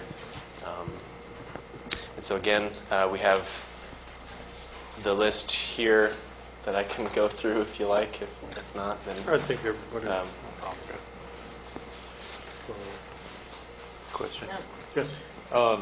Matt, are you going to be adding people to this? So for right now, the only two that would be changing would be the school board. I went out there to last week's meeting and asked to get representation from the Roma School Board, and they were agreeable, and they said they would have someone. And I have Williard Maccabee as kind of a placeholder. I think he was the one that may be coming out, but there might be someone else. And so basically he's a placeholder just to get that confirmed, and then also the student, they're going to get back to me today and let me know which student, or maybe they might be rotating. I'm not sure, depending. And so those are the two that aren't set in stone. Okay. Any other questions? Yeah, I didn't quite understand on the local stakeholders. Were you going to try to get a person from each one of these groups in on the members, or is that a different group? Yeah, this list was basically just kind of getting the thought process going, as far as when we were speaking with the Planning Commission saying, hey, who should we get on this committee? And this was basically kind of a list that said, hey, these are some of the stakeholders in the community, and we want to have representation. And then you can kind of see in the staff report, in the notes, for an example, the mission, we sent out a letter to them, hadn't heard any response with that. Throughout this process, they will be invited to all the different meetings, and we will continue to reach out to them to get their input, as well as for like the state park. We sent letters locally and to Sacramento letting them know that we are going to be doing this general plan update and that we would like someone to be on the committee, but also have not heard back. And so it was just kind of like sort of a checklist, but just a group that we would want to keep involved, whether they were on the committee or not. And so that was what that list was kind of. So the committee might grow if some of these groups want to join. You're going to contact each of these groups, or? I think they'll be invited throughout the process. So, but they won't be on the committee.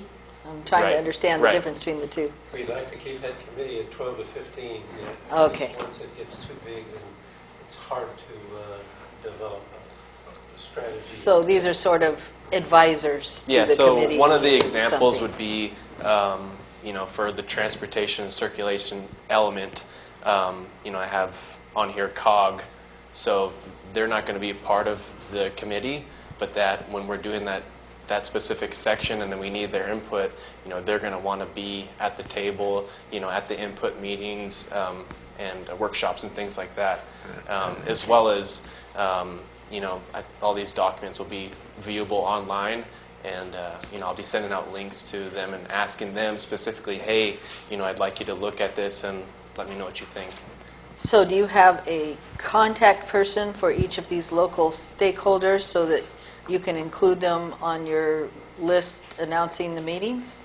Is that I basically that was the idea, is to kind of Okay. reach out to all those big stakeholders, and so I do have a list. there aren't any, you don't need contacts on any of these. You have a contact for each one of these local stakeholders. I would say most of them, but I mean, even so, generally just kind of sending out an email to that that local Monterey jurisdiction. Bay Air Pollution Control District or So whatever. let's say Hollister Planning, I might just send it to the general Hollister Planning, and they know what's going on, and if they want to participate, then they can, and that would be welcomed. So as far as the county goes, I see you have Hollister planning, but you don't have county planning. Are you just going to include COG? We have a representation on the committee, Michael Kelly. Oh, Would okay. be the fourth from the bottom. I see that, county planning. Yeah, okay, so Yeah. he's actually on the committee. Right, yep. That's good. We need to involve the county in our general plan, too. Yep. Okay. We have speakers. Yeah. Any other, You have to speak, right? Yes, I do. in the council first? Okay. Speaker card? Richard Ponce? Richard. Richard Ponce, 93 4th Street. I'd like to be considered to be on this committee as a resident. I'll get hold of it. I was surprised I didn't see your name on the list, Richard. Very honest. Any more? No other speaker cards on this issue. Okay. So, So do we need to add anything? Are we just accepting? Or, Yeah, but we still have 15 total with the students. there's a resolution in the City Council's City of San Juan Bautista creating a general plan advisory committee and appointing members thereto. And there's a list of 50 names attached. Need a motion to approve? Excuse me, Mr. Mayor, can we add the 16th name tonight, or does that come after the fact? or can we add a caveat that all of these local stakeholders need to be contacted as advisors on their particular expertise or something to make sure that because I understand wanting to keep the... That goes implied, because that's our function, is to keep all of those Okay. stakeholders. It just does, it says the recommendation is just for these 15 individuals, and I just want to make sure that, I understand wanting to keep the committee small, but I want to also make sure that people like Richard or others who are on this stakeholder list are somehow included, and if we can just add under the recommendation and... Why don't you, I mean, the committee will have meetings. Uh-huh. And I believe what Ben is telling you is that... Notification list? That the stakeholders, the representatives of these stakeholders will be invited to the advisory committee meetings. Is that right? So I could just add, so we could add, and stakeholders will be invited to the meeting? Yeah. I just want to put something under recommendation to include. Just include it in the motion if you want. Yeah. Is that Well, I acceptable? guess my question is, The committee, whether it's 15 or 16. well, I'd rather add... I wanted to grow to 25. No, but Yeah, I but understand. it'll be over tonight, but if Mr. Ponce wants to be the 16th person, I say add it right now, and then, it's added, and he's here, so we go to the 16th person. So you can do that tonight. Yeah, that's what I prefer to Also do. noted, Section 3 allows you to do it in the future too without actually doing a resolution. Okay. The council has to itself. Unless you just want to add another stakeholder category and call it resident. No. If you look at section 3 of the resolution, That's for future additions. I mean, if you want to add Mr. I mean, tonight, you can add Richard tonight, that's fine. But in the future, if you got somebody else that wants to be on it, we don't have to do a resolution. We just say, yeah, it's okay. We can just keep adding to it if we, All right? without making a resolution. All right? Got it. and the clerk will just update the list in the appropriate file. But it has to be done by the council to add somebody. Yeah, and I didn't want to necessarily add more people to the list. I just wanted to make sure that the stakeholders are included in the announcements, the meeting announcements. They'll be advised, they'll be given notices of the meetings. Yes. Is that right, ma'am? Yes. Okay. And then notices will be sent to, Notices will be posted in the appropriate places, all right? But you can't send one out to every resident, you know. oh, no. You know. No, I didn't mean that. Okay, I'm talking about this list of stakeholders. all right. Yeah. Well, I'm sure Matt's going to identify somebody from the Red Cross or whatever, environmental groups. So So the question is, does the motion All right. tonight include adding Mr. Ponce? do you want to make a motion to pass this resolution with the addition of Richard Ponce to the recommended members? Is that correct? That's you. Let's say you make it, and I'll second it. Okay. You took the words out of my mouth. That sounds good. So, is that good? Yeah, and that all appropriate stakeholders are notified of meetings. Right. Okay. And I'll second. Does Wait a somebody minute. make the motion? I got to get a resolution number. 33. 2013-33. Okay.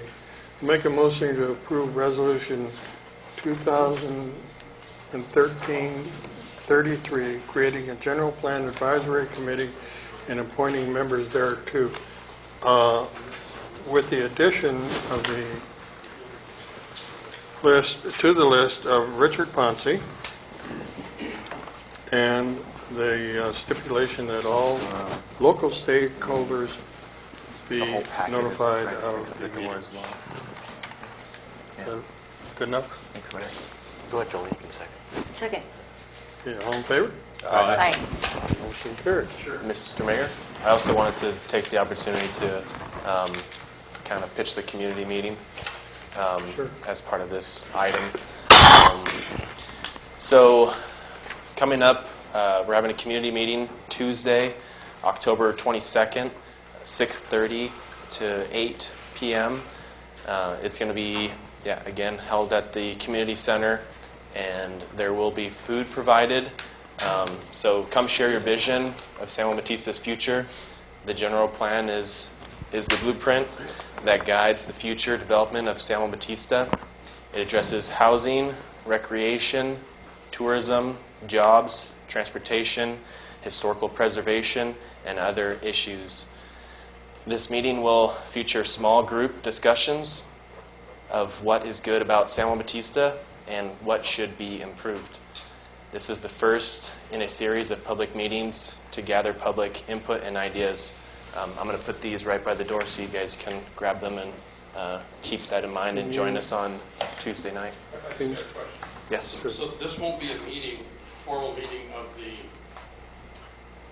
General Plan Advisory Committee? This is just a community meeting. Just a community meeting? I think, Trish, we put them also, because the General Plan Advisory Committee was going to go to that meeting as well. So we're going to have City Council, Planning Commission, and the General Plan. My suggestion would be this, because you're going to gather a majority of members of a bunch of committees in the City Council, is that perhaps this could be the first meeting of the General Plan Advisory Committee, or it could be a meeting of the Council, because under the Brown Act, members of other boards, the majority of members of other boards can go to a meeting of another committee of the same entity, the same jurisdiction. So, for example, if it's the council meeting on the 22nd, special meeting, then a majority of the planning commission could go, a majority of the general plan advisory committee could go, and what the Brown Act says is they can, they can't do private city business, majority of them, but they can talk about what's going on at the meeting, they get up and talk and that sort of thing, as long as they don't, the majority of them will get together and talk about city business, unless it's the business that's being discussed at that meeting. If they make it a social meeting? It's not a social meeting. If they have food there and hors d'oeuvres. No, having a punch doesn't. No. So we should So be, I would suggest, just to be able to accommodate everybody and not have Mr. Reed or somebody else say that there's a Brown Act violation. Is he on this? No, he doesn't work for the he's on the committee, yeah. That, I don't know, whatever you're comfortable with, if the council wants to be the body that holds the meeting, or General Plan Advisory Committee, either one, that allows the other entities to share, the other majority of the other people to show up and participate in the meeting. I think it would be simpler if you had the General Plan Advisory Committee hold the meeting. The trouble is that they have not met, and they don't have a chairman or a person. Oh. They haven't established a quorum. So for the first meeting, it might be better to have it as a So special you want city the council city meeting? council to do it? Is that what we're, But it's not, how about the planning commission? Or the planning commission, but they're not here to say yay or nay.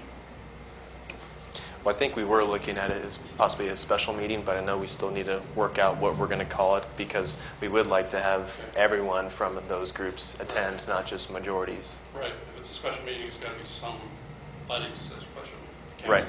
Right. So probably it would be the council's if it's special meeting. simpler, then we'll because have the city council have a special meeting on the Right. 22nd at, what time did you say? It would be 6:30. Yep. 26th or 22nd? It's on the 22nd. It's a Tuesday. And At it'll be at 6:30. 6:30. The only thing the other thing that occurs to me is that you said they're going to be small group discussions. That's fine, but I'm not sure that fits with the exception. So in those small groups, don't have more than less than a majority of the. So I know this is One something we should council probably person per group, you're work. saying? Yeah, something like that. Yeah. Or one planning And commissioner per no group? more than 7 of the or 8 or whatever.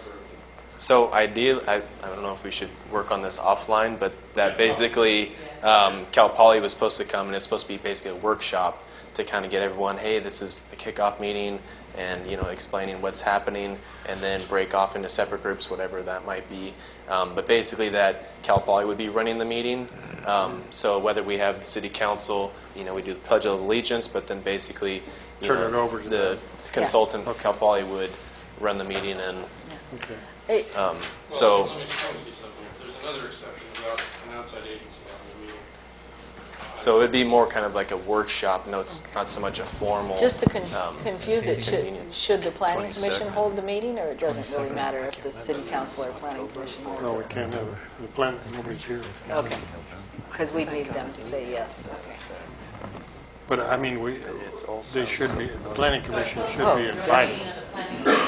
All right.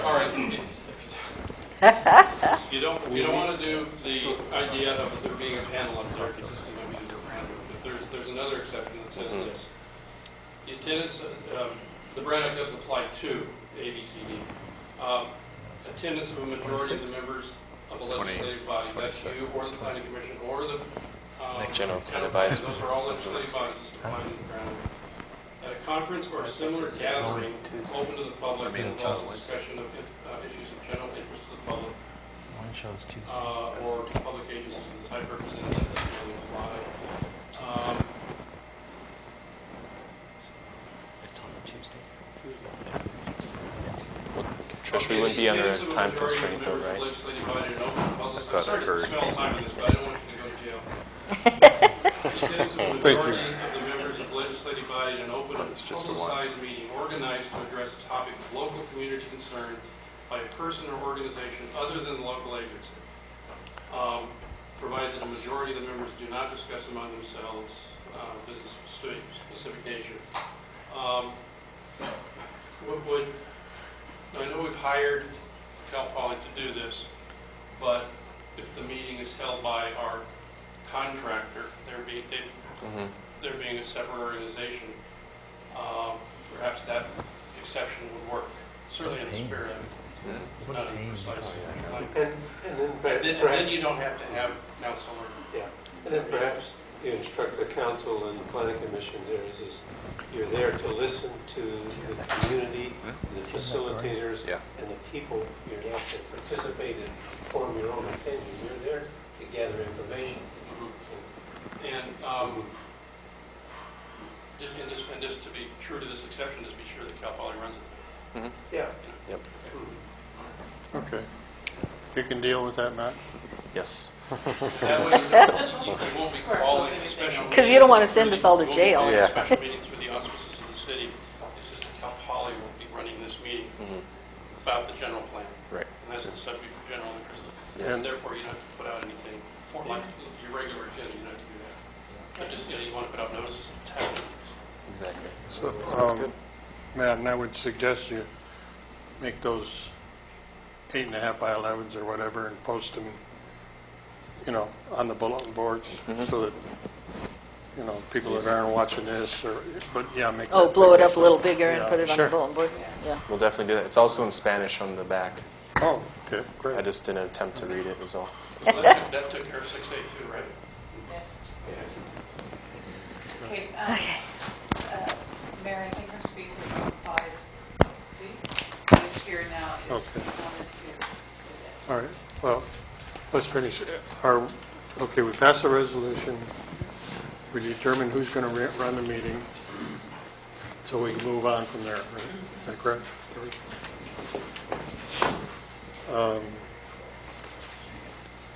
Okay.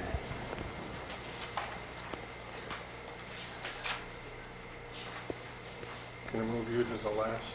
Sure. Okay. All right, now we'll go back to item 5C. Consider selection of a representative to the Community Choice Aggregation and Project Development Advisory Committee. And we have someone here who... Brennan Johnson, would you like to speak to this? Good evening, everyone. My name is Brennan Jensen. It's my pleasure to be here this evening to speak to you about community choice aggregation on behalf of Monterey Bay Community Power Project.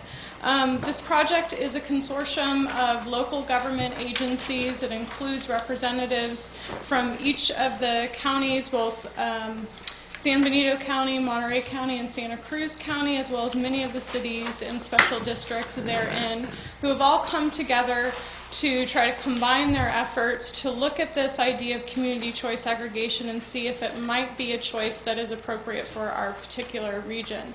So I wanted to give you a little bit of background information about the program and kind of what we're up to at this particular moment, and then we could talk a little bit about what we're asking for today. We're also happy to provide a more fulsome presentation in the future if that's something that you're interested in receiving.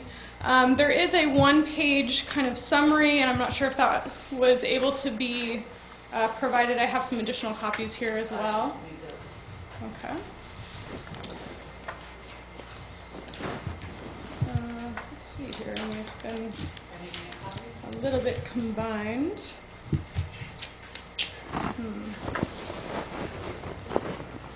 Looks like they've all just kind of been mixed up together in my files today. Well, here is what it looks like. I do have some additional copies I can provide after the presentation.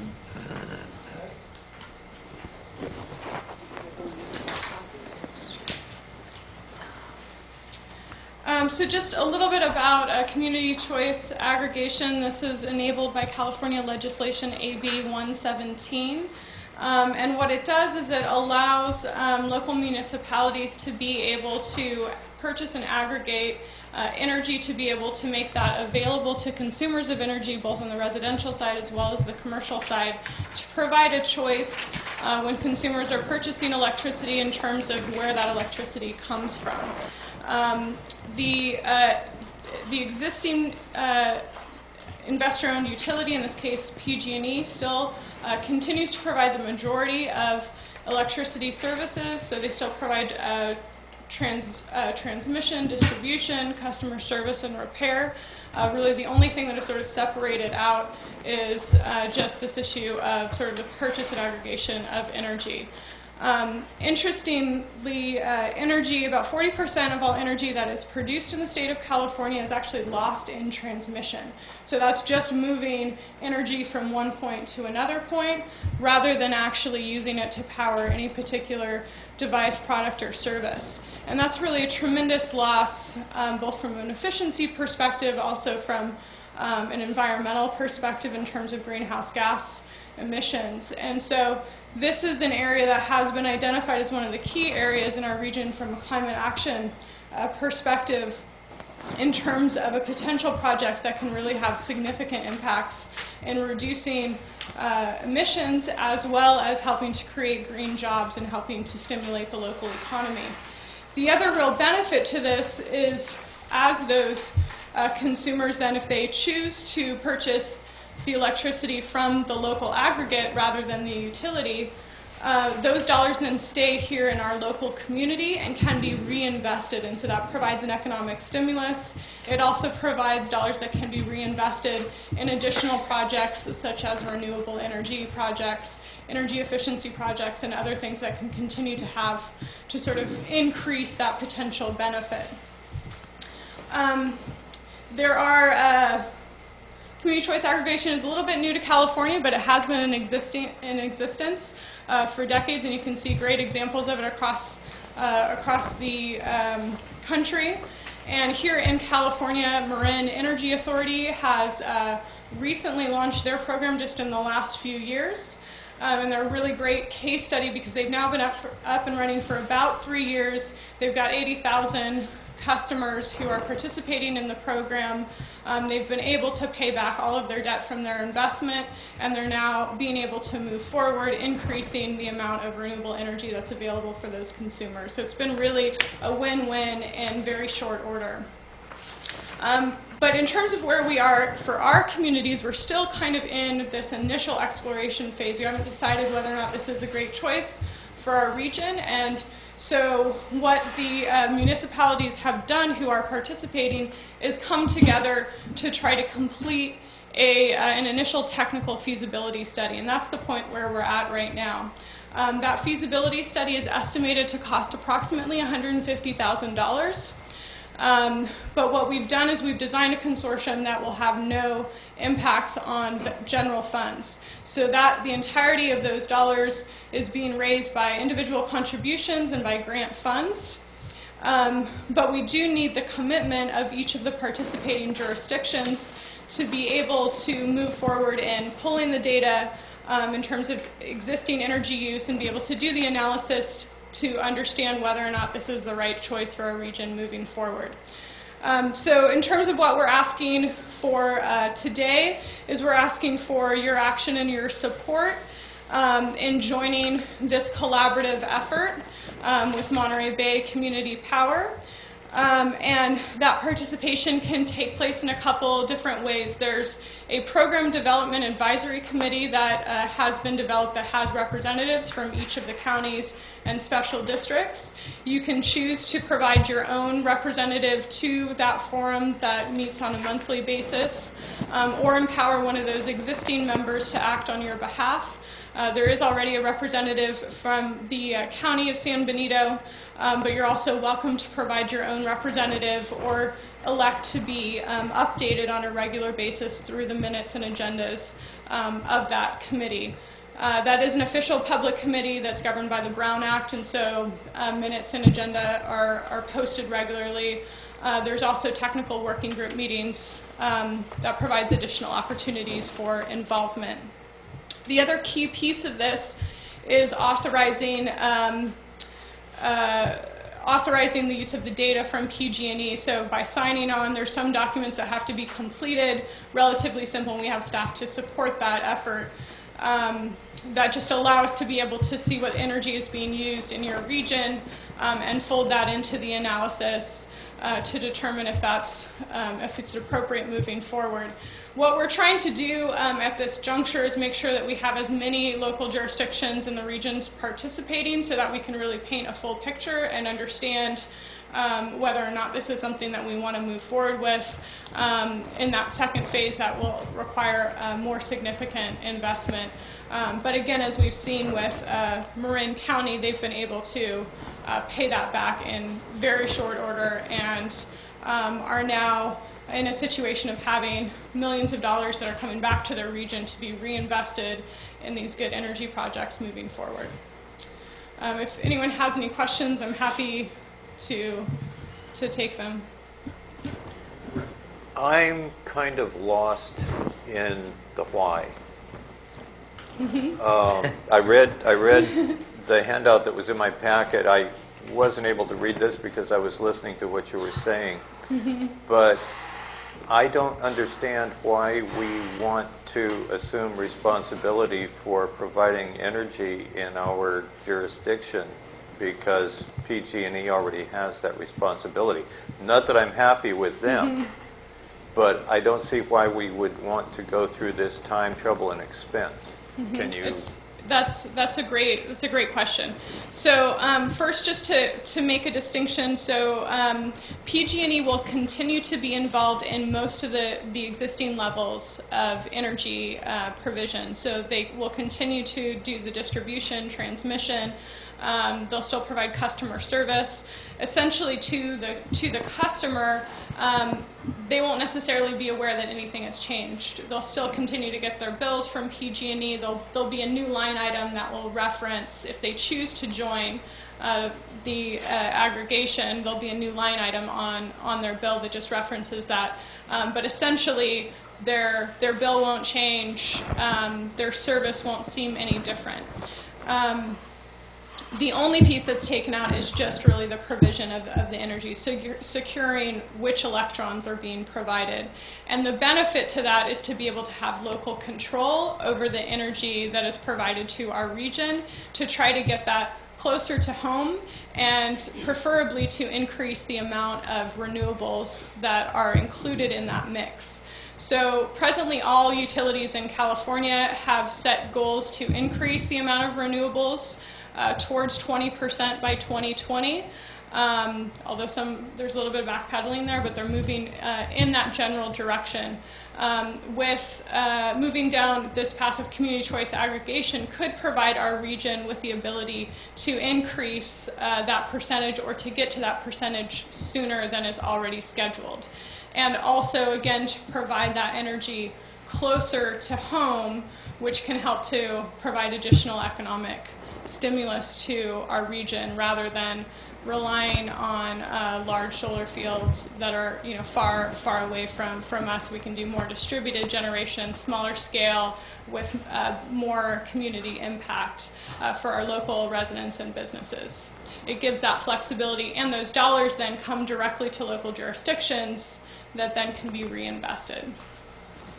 I'm still kind of Some years ago, I chose to buy my electricity from another company that at that time was more green and also cheaper than PG&E. And I think I got something from PG&E not too long ago that said, our rates are lower than theirs, kind of thing. But every month when I pay my PG&E bill, there is a charge that this company charges for power, and then PG&E charges me for transmission, distribution, billing, and so forth. And I haven't looked into it again, but it sounds to me like this is going to be the same kind of thing. So we buy our energy from another company, from this aggregation, and then they pay us money for using them as our energy provider. Is that where do we get this money that comes to us? So you would get the money by choosing to join the JPA. So in order for the community choice aggregation to take place, there has to be a municipality who is leading that effort. So for instance, the city of San Juan Bautista could choose to form their own community choice aggregation network. and provide that service directly to your residents and businesses. What's being proposed here is to actually come together as a broader partnership to include all 3 counties in the region to be able to join into a single JPA in a similar way as what many agencies do, for instance, for waste management or for other public services, to be able to just leverage those dollars to be able to do more together than any individual organization could do separately. And that, of course, reduces the costs of setup. It also includes the costs, reduces the costs of operation moving forward.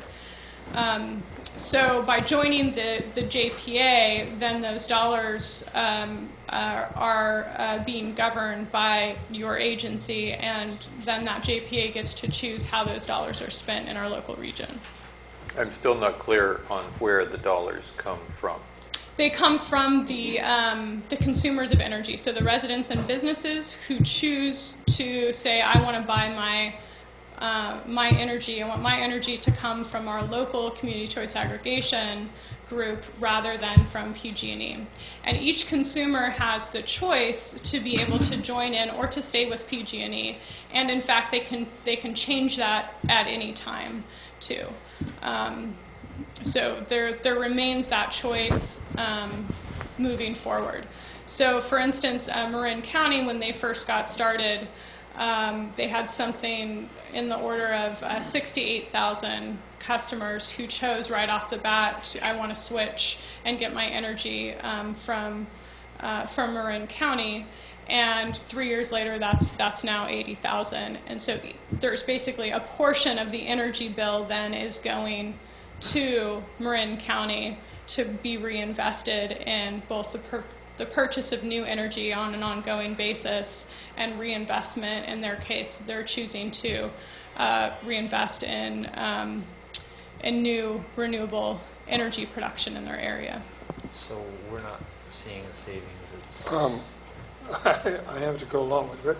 I don't really understand where does the aggregation, where did they get their power from? It's up to the entity to choose how they want to get their power, and that's actually why we're going through the process of doing the feasibility study, is to decide how this area would want to purchase that power. Well, let me ask you this. Where does Marin County get their power from? So they get their power from a variety of sources. One of their major contributors is Shell Energy Corporation, who's providing a higher level of renewable energy. And they've chosen to take that strategy initially in their area to be able to have a high level of renewables and then be able to invest more in more localized, they've set a goal of more localized energy production from multiple sources. Do they get their power cheaper than PG&E? They're at parity with PG&E. Well, so, and the goal of this project as well would be to be at parity, offering energy at or at a similar rate as PG&E. And again, part of going through the study is to see what is the cost of going down this method. Can we provide it at the same cost as PG&E? Is it going to cost more to do that? Can we get to higher levels of renewable? Is it worth doing? And this is a no-cost way of being able to explore that concept as a jurisdiction without any long-term obligation. yeah, because I'm trying to figure out if it costs the same or more, why would you do that? Well, a particular individual may choose to, they may see that it's worthwhile to spend a little bit more money, maybe 1% more, because they value renewable energy production that is generated closer to home. But that's going to be part of the assessment, because as a community, San Juan Bautista would want to look at, do we want to go down this road if it's going to cost our consumers potentially more? And we can't answer that question right now. What we can say is for Marin County, what they were able to do is they were able to offer a higher amount of renewables right off the bat for the same, at parity with what PG&E was offering. And then they offered a higher level of renewables. Chris may be able to help me with this, either 50% or 100% that was available at just 1 to 3% more. Now, 3 years in, all of those rates are at parity with each other. So it's really a very quick, potentially a very quick opportunity to be able to do this investment and then get costs back down. Okay, if we agree to participate in this, it doesn't cost us anything. Doesn't cost you anything. Right. And at the end of the study, we get the results and we say, well, it's going to be the same as your electric bill is going to be the same as what you're paying PG&E right now. Mm-hmm. Or if we look at it and we say, no, it's going to cost more, we can opt out of it. We don't have to be in this thing, right? Absolutely. So you could go two different ways actually with that. You as a city could decide that you want to opt out entirely because the study shows that it's not a good investment for your area. You don't feel like it's worthwhile. Or a secondary route would be to decide to go ahead and continue to participate and offer your citizens and your businesses the choice to opt in. Each individual consumer, if you're part of this, would still have to choose to participate. Okay. Or to not participate. Can I ask you a question? You've been making your rounds. Has everybody basically in Monterey and Santa Cruz County, let me ask this, has anybody opted out? Who's in and who's out, or what's the shorter list? Has anybody, for instance, Hollister? So Hollister has put it on their agenda, and but it has not yet been heard. Christina? Yeah, who's in it, who's out? Started Santa Cruz County was in, and then all of the cities in Santa Cruz County started opting in, and so they're completely in now. Monterey County opted in, and the city of Seaside, Pacific Grove, Santa City, Delray Oaks. I don't know, we're about halfway through Monterey County. The other ones, we haven't gotten out to presentations with them yet. The city of Monterey did opt out early on. In fact, they opted out before we even really asked them. But it was under a misunderstanding, thinking that it was somehow in conflict with their PACE program, which just requires more explanation that it's actually supported rather than conflicting. And in San Benito County, the county has opted in, and we're getting it on the agendas of both of these cities. Already I know that Hollister is favorable, but it hasn't come up on the agenda yet, so we'll be there next. And San Benito County just passed their resolution. We have support in all 3 counties. And there are also the 2 waste districts in Monterey County were also early adopters, and those include representatives from every jurisdiction on both the peninsula and the Salinas Valley. So, yeah. Overall, very, very broad support, as well as broad support within the business community, nonprofit industry, and individuals.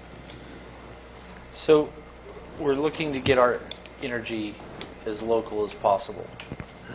Who around here can provide that to where we could keep the dollars here? Well, part of the feasibility study is to identify what are the existing sources that would be ready sort of on day one to provide that energy directly, and then what energy sources could be developed over time. What's the estimate for that time frame? But definitely there's been a fair amount of work in this area through climate action planning and other work to identify that this is really has a very high potential in terms of renewable energy for the Tri-County area. Is there anybody in mind that could produce that type of power. I mean, the only I can think is Moss Landing is the only power. You know. That's not very green. Yeah.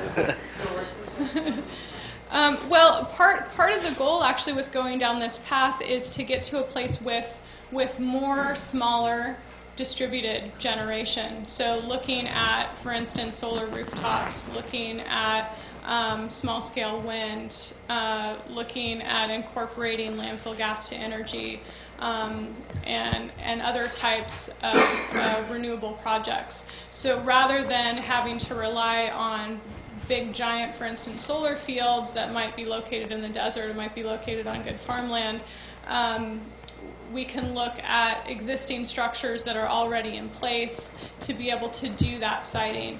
And this, again, this is one of the benefits actually of going down this route potentially, is being able to say as a community, we value rooftop solar and we want to help incentivize that for our local residents and businesses and make that easier by having a portion of the funds that are generated, for instance, go back to help facilitate that type of installation. That's not necessarily something that at this particular moment the local utility is incentivizing in the same way. Because it's easier for those local utilities to try to get their power from fewer large sources rather than having distribution. Can you tell me the reasons why it's working in Marin County, things that they have that we might not have, why it might be more feasible for them? Because I keep thinking with what you're saying that I don't know if it's the Shell Energy Corp or what it is. Just across the but bay. It sounds to me like they may have something that our area may not have that makes it more feasible for them. Well, that's what we're going to try to figure out through doing the studies to get a better handle on that.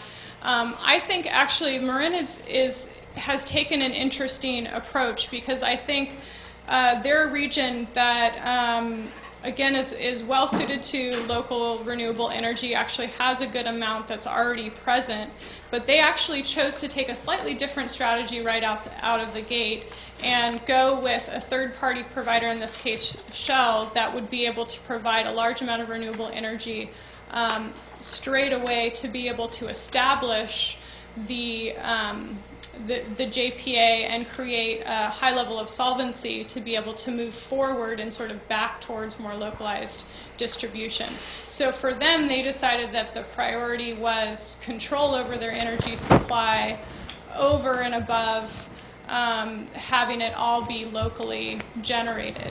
And actually there was a little bit of back and forth among their constituents about that issue. I think what that means for our local areas, it gives us a lot of flexibility in terms of what direction we may want to go. If we want to focus more on that localized generation, or look for one or more outside parties that might be able to provide some of that in a similar way. But again, we want to look at the gamut, because we don't necessarily have an endorsement in any particular strategy, and we may actually go through this process and decide, you know, it's not really worth pursuing, it's going to be expensive, and it's not right for our area. And then I have some questions about the financing. Efforts to raise these funds privately have already begun, and there is no intent to impact general funds. That doesn't mean that there will be no impact. That means that you don't intend to impact. And I don't like that. And I also don't like, let's see, we urge you to approve, counties, provided that such participation is limited to staff time and little or no direct monetary costs. Do you know how big our staff is? I do. And yeah. how important every hour of their time is?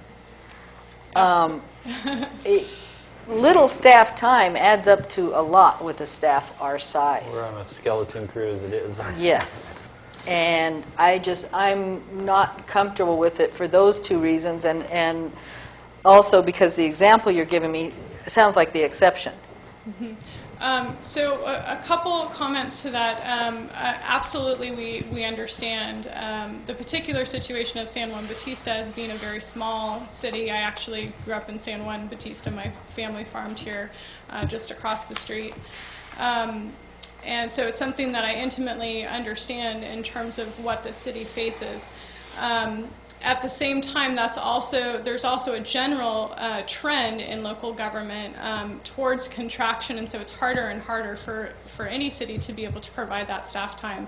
And so to me, that's really the benefit in having this broad partnership that involves parties from the entire region to be able to sort of share that burden. So it gives San Juan Bautista the choice to be able to, if you decide that this is something that you do want to dedicate staff time to, that the forum is open and you can choose to elect somebody to put in that place. On the other hand, if that's something that you don't have the resources for, you can empower the existing group to act on your behalf and then provide you with updates. And there's lots of opportunity to be able to provide your input as you feel is appropriate. You can also request updates, for instance, in this kind of a format. We'd be happy to give regular presentations if that's something that's helpful. Or interact in any other way. But that's really part of that central design, is to reduce the amount of staff time for any individual jurisdiction. Also on this, who will back up, okay, you have your power agency, who will back them up if they cannot produce? So it gets to be a little bit of a complex process, but basically the JPA that is formed is taking responsibility to provide that energy, and they're really acting within the larger energy market, which is managed by California Independent System Operator, which is a nonprofit that all over this state works with the local utilities to identify what electrons are coming into the grid and which ones are going out. So if any particular entity at any time is not able to provide what they said they were going to provide, they have a system that goes offline for some reason, there's some repair issue, whatever it is, then the marketplace, that full marketplace, is providing additional energy that can be purchased in real time. And there's businesses that are formed around this whole concept to be able to, in real time, purchase additional energy where that's needed. And so that's the same thing that PG&E is providing currently. Anyone who's providing any kind of renewable energy to the grid is involved in that market, and so would this new entity. So they would have designated staff for that. Can't store wind and solar. No, yeah, and it's one of those pieces. It's a piece of the puzzle.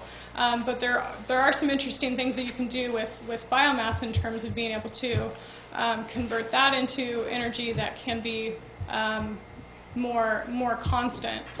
And it's really all about being able to have diversification in that energy grid, so that you provide whatever that minimum level is that you need to your constituents. But again, 40% of energy being lost in transmission, if we can get that closer to home, then you don't need to generate nearly as much via wind turbines as you would otherwise need to.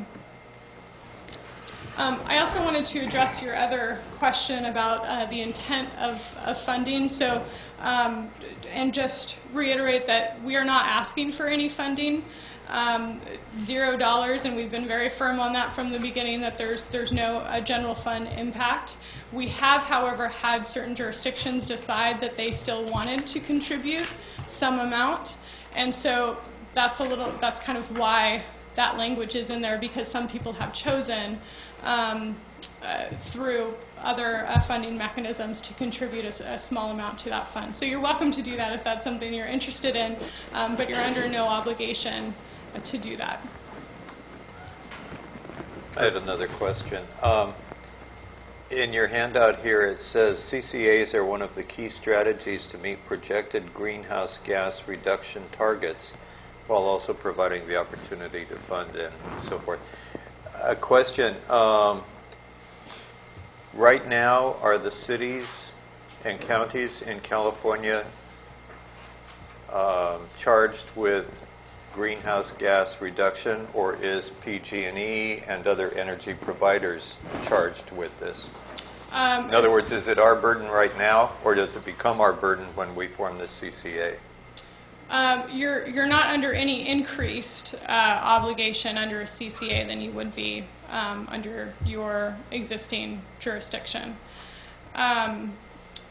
Both PG&E as well as local governments are required to reduce greenhouse gas emissions through different mechanisms. So local governments are governed by AB 32 to reduce a certain amount. There's also your local transportation agency, AMBAG, is working with your jurisdiction as well as the broader region on greenhouse gas reduction targets related to transportation and other air emissions. And there are requirements under both AB 32 and SB 370-75 that you're already sort of on the hook for, you might say. Some jurisdictions have chosen voluntarily to create climate action plans that would incentivize more rigorous greenhouse gas reductions than what you might be obligated to do under existing regulation. PG&E is governed by the PUC, and they've been, I would sort of say it differently than reducing greenhouse gases. They have a mandate to reach a minimum level of renewables in terms of percentage by a certain date. And there are related greenhouse gas reductions that will be assumed from that process. So they're working towards 20% by 2020. Okay. If we go into a CCA, don't we assume more responsibility for greenhouse gas reduction than we have without entering the CCA? Not necessarily, and that's something that that the CCA could choose to do. There's nothing that in the nature of community choice aggregation that even has anything to do with renewable energy, other than some folks have identified it as a potential strategy to be able to increase renewable energy and thereby reduce greenhouse gas reductions. But that would be a function of the group to decide if you wanted to create some kind of a guiding,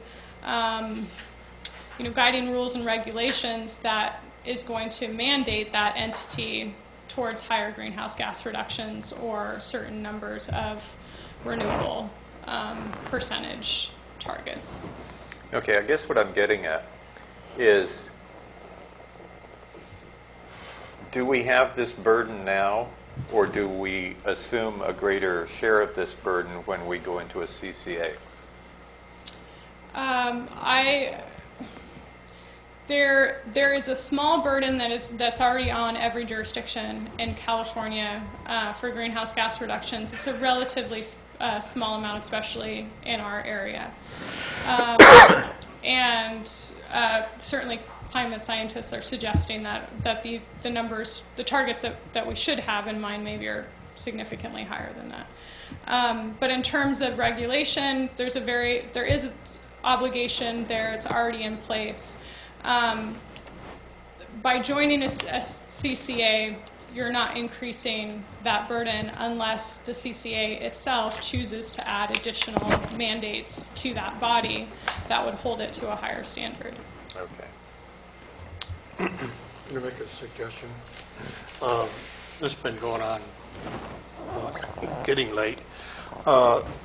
Could we choose to join this with the strict provision that we can opt out, and it will be at absolutely no cost to San Juan Bautista?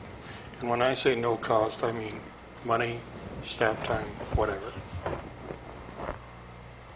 Just to then that way they can present their grant applications and say, but at any time, our representative at these meetings can say, hey, we don't want to have anything to do with this anymore. But it says such participation is limited to staff time. So we're putting ourselves on the hook for staff time already. Then we just have to, because we cannot afford an hour a week. Mm-hmm. Well, and with that, the other alternative is to empower another particular member of the PDAC, the Program Development Advisory Committee. For instance, you could empower the County of San Benito to act on your behalf, or you could empower basically the overall forum to act on your behalf without having to, you are not obligated to provide a representative to that body, but you have the opportunity to provide a representative to that body if you choose to. There it is. What do you guys think? How much time do you need us?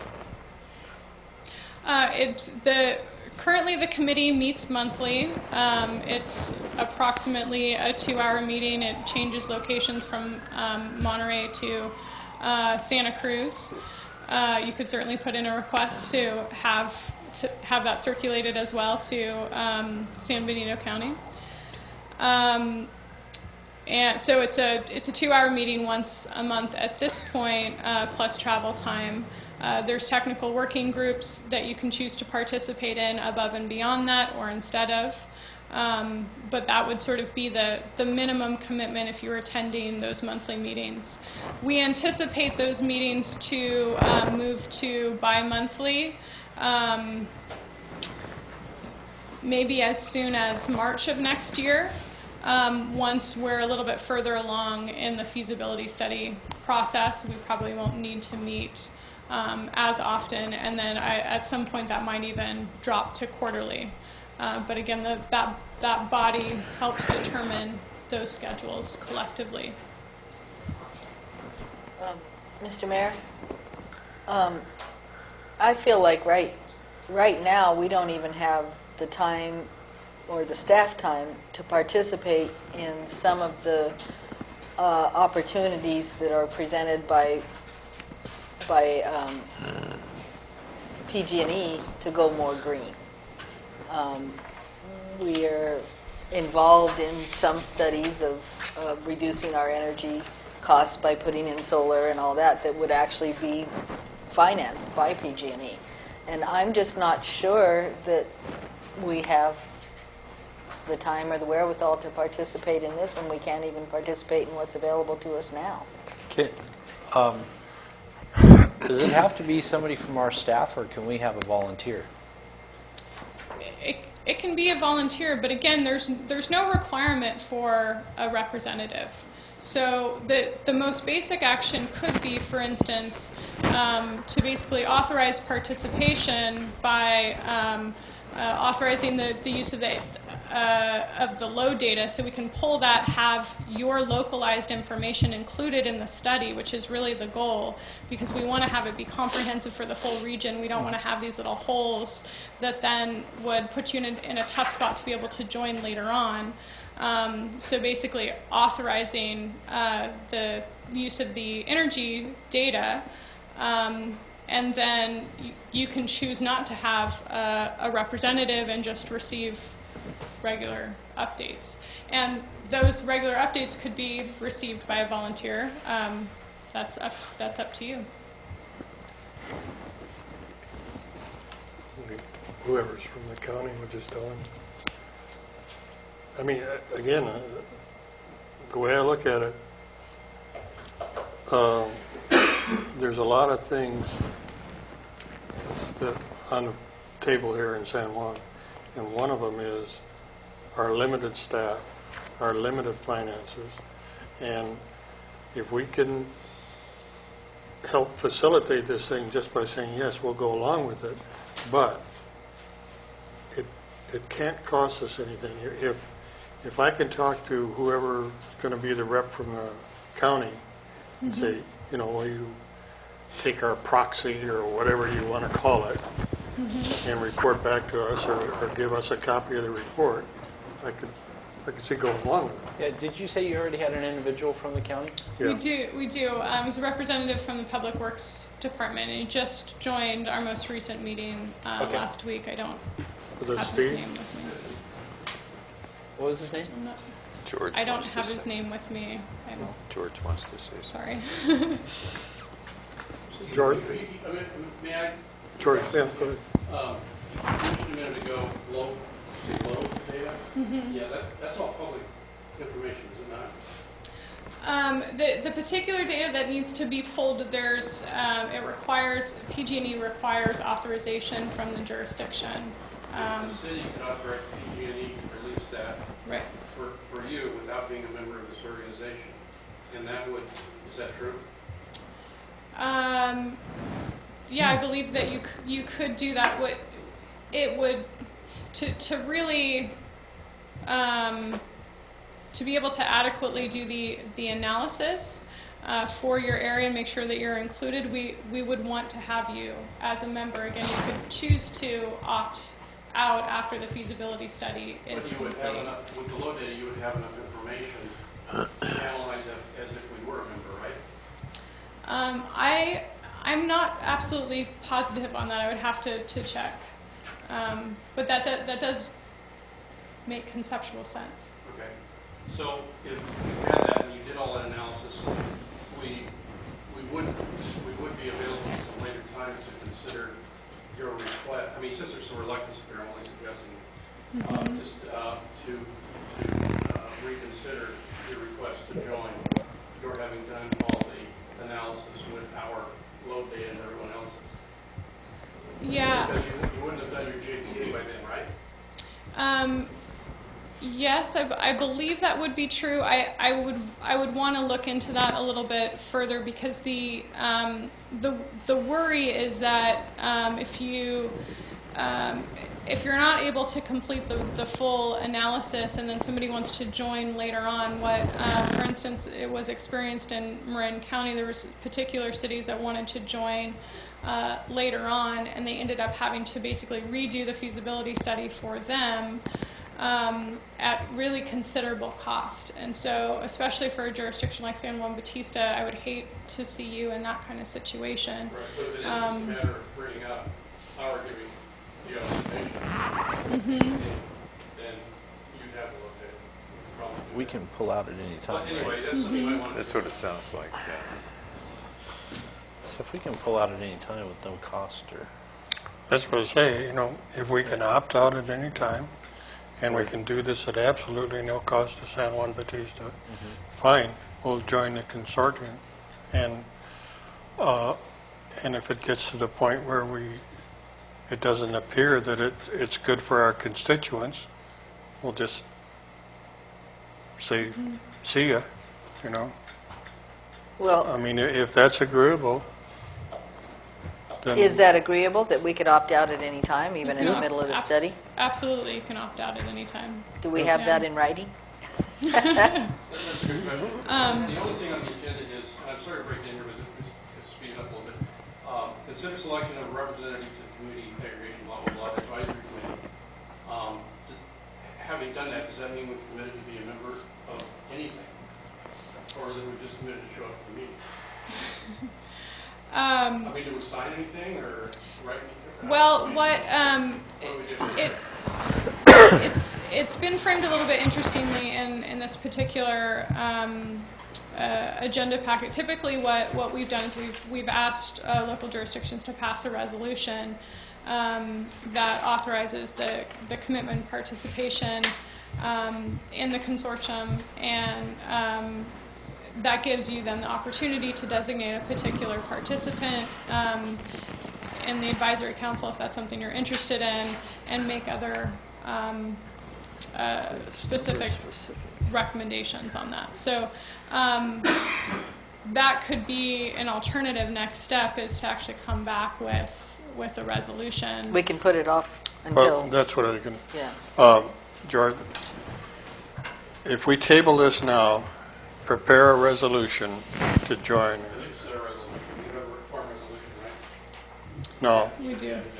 Okay, but with the stipulations that we have stated, no cause can opt out. I haven't seen that All you resolution. have to do tonight is... I mean, there's no way I'm going to sign that resolution tonight anyways, It's not on there.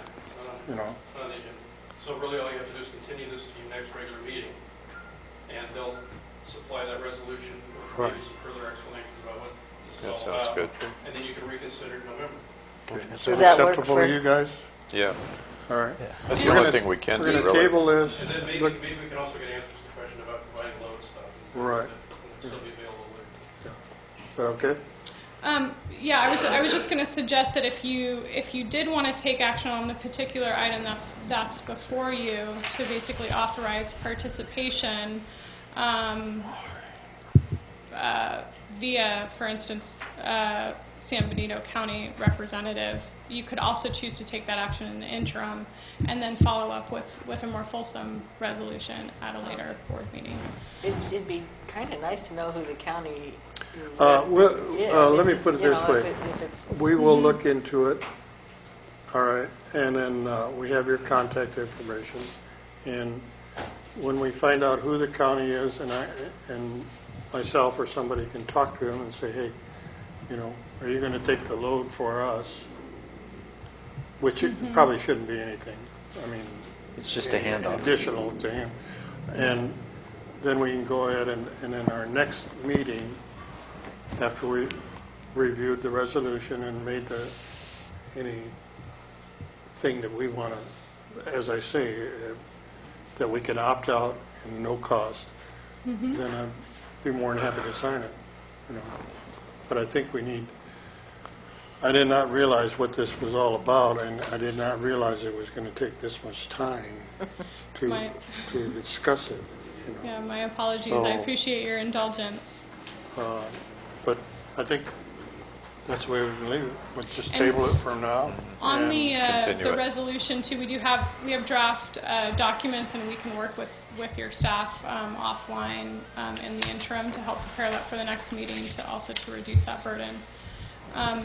There also may be other members in the crowd that may want to say a few words before action is taken.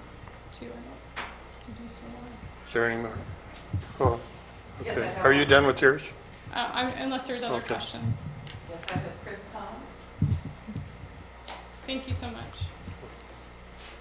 Hi, I'm Chris Conlon, Joint Venture Monterey Bay, and I'm also on the San Benito County Chamber, Tourism, Government Relations, and Green Committees. So the CCA is something we've been talking about for a long time at the Chamber and figuring out how to get San Benito County included in this. Basically, Santa Cruz County is going ahead with a CCA. And my participation in the effort has been to ensure that this is not just something that Santa Cruz County goes and does, and that San Benito County or Monterey County later on would have to try to catch up to join into if they found it interesting. So I'm working to make sure that all three counties have the opportunity from the outset to participate in this, or at least have the option to participate in this. And that's all you're looking for right now, is just the option to participate. There is nothing on the table now saying, here's a CCA, are you interested in joining it or not joining it? This is not about joining an organization. What it is it's about committing your load data, or telling PG&E to submit your load data into this feasibility study. So they're just looking to do a study right now, and they would like to include all of the load data from this region in the study to give the best possible outcomes of what the options are.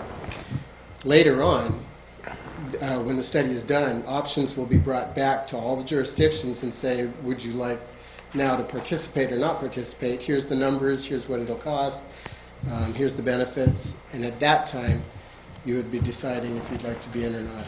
But right now they're just looking for the authorization to use the load data for your ratepayers, Participation on the committee, if you would like to. I mean, that's an offer that you can send somebody if you would like. It's not, we're not mandating that you commit staff time.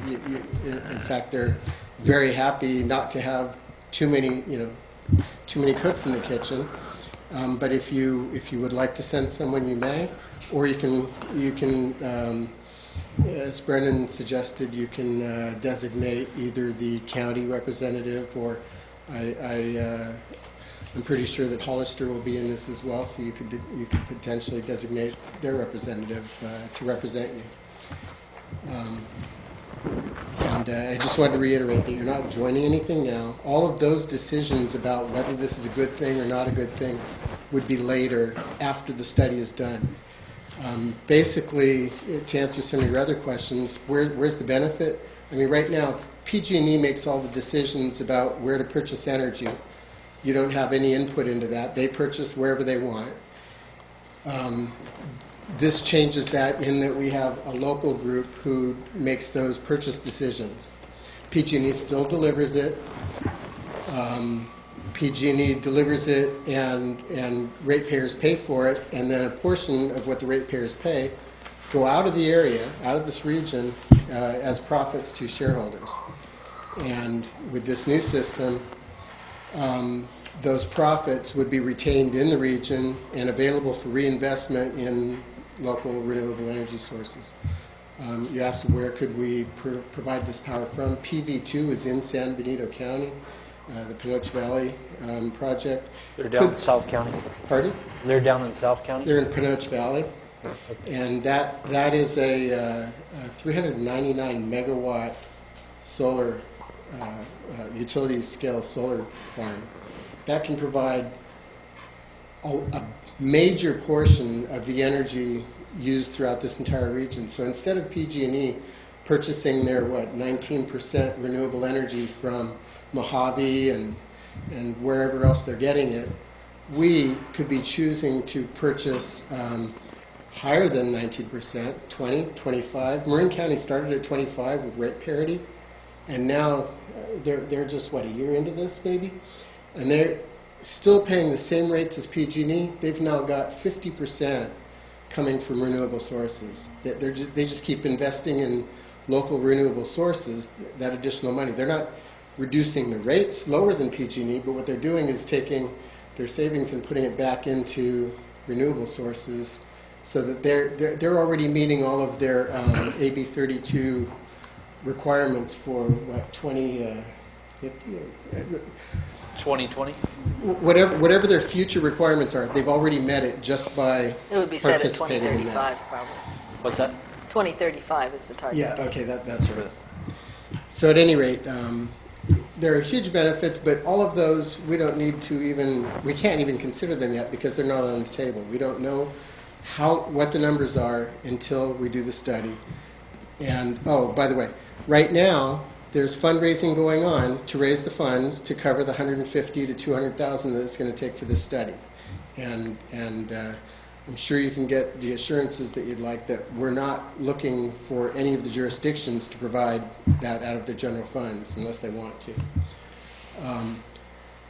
If you were not to participate now in this feasibility study, and then later when the CCA is rolled out and you say, oh my God, that's a great opportunity, we'd like in, now you'll have to go in on your own, pay for a feasibility study that includes your load data, and the project wouldn't be paying for it at that point. So there will be an on-ramping process that anyone else who didn't get in the initial one could get in later, but it will be at their own cost to do so. I think that's all. I'm happy to answer any questions. Any questions? I'd like to see this continued into the next meeting. Yeah, it's a lot to digest. And as you say, basically what you're saying is if we said, okay, right now, and changed our mind by our next meeting, we could just say, I didn't quite. Okay, so there's three I mean, axes. what she explained versus what you explained was a little bit different to me. You said we could opt into this thing, and at no cost, there's nothing, all we're doing is giving you permission to get from PG&E our load data. Is that correct? Yes, you're not opting into a CCA at this point.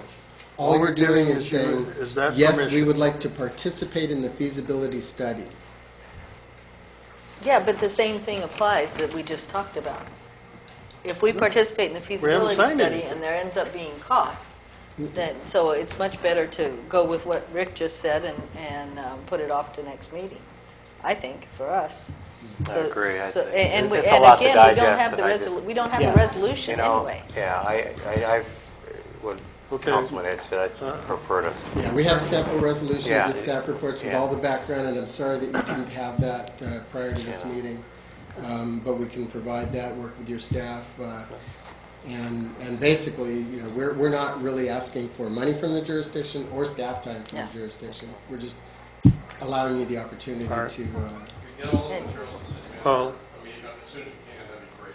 yeah, I mean, the resolution of the materials that you prefer. actually, I can leave my copy with you tonight. Yeah, there might be other stuff too, whatever you got. okay, well, it's a consensus of opinion here that we're going to table this until next month meeting, okay? Great, thank you. Thank you guys for your time. Okay, moving on to, where am I at here? Am I up now? I lost track. If you let me go to the bathroom. Yes, item 5E. Okay. Request by Councilmember Heads that the council consider additions to the Strategic Planning Committee membership. Okay, thank you. Hey, Chris, I didn't bring my notes with me, but we need to name John Mortensen, is that right? That's correct. Was there a second person that we needed to add? No? And we need to remove Nancy? Yes. Okay, so we have somebody on the committee now who has not indicated early on that she wanted to participate, but hasn't responded to any of the emails, hasn't gone to any of the meetings, doesn't return phone calls, yada, yada, yada. So we'd like to remove her because she's obviously no longer interested, and we'd like to add John Mortensen, who is a resident and interested in joining, and he's been going to the meetings already anyway. So that's the short of it, the long and short of Move it. to make changes. There you go. Recommended changes accepted. And I'll second. To do that. Okay. Okay. Recommended changes, and first and second. All in favor? Right. Aye. And Chris will change the roster. Update the There roster. you go. Yeah. Okay. Thanks, Chris.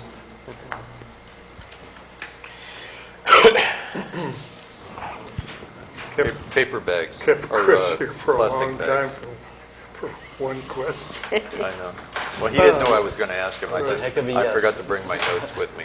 Okay. All right, And moving I on didn't trust my to memory. I don't trust my memory anymore. discussion items. A lot of that quick. Item 6, discussion, I'm getting tired. 6B. 6A first. We Well, already we did covered that. 6A. Oh, okay. Yeah. Yeah, All we're done right, with that. 6B, council support for Senate Bill 405, phase out of single-use plastic bags in California. Has anybody given this any thought? Yes. I'm in favor of it. You know, I go to the grocery store, whether it's Windmill or Safeway in Menlo Park, and I'll put some chilies in a bag or something produce, and go up with my plastic bag to the counter, and they ring me up, and then they want to put it in another plastic bag, and I don't see the sense in that. And if we were recycling all these things, that would be fine, but most of them are flying around, you know, creating litter. So I'm all in favor of this. Okay. Anybody else? Any other comment?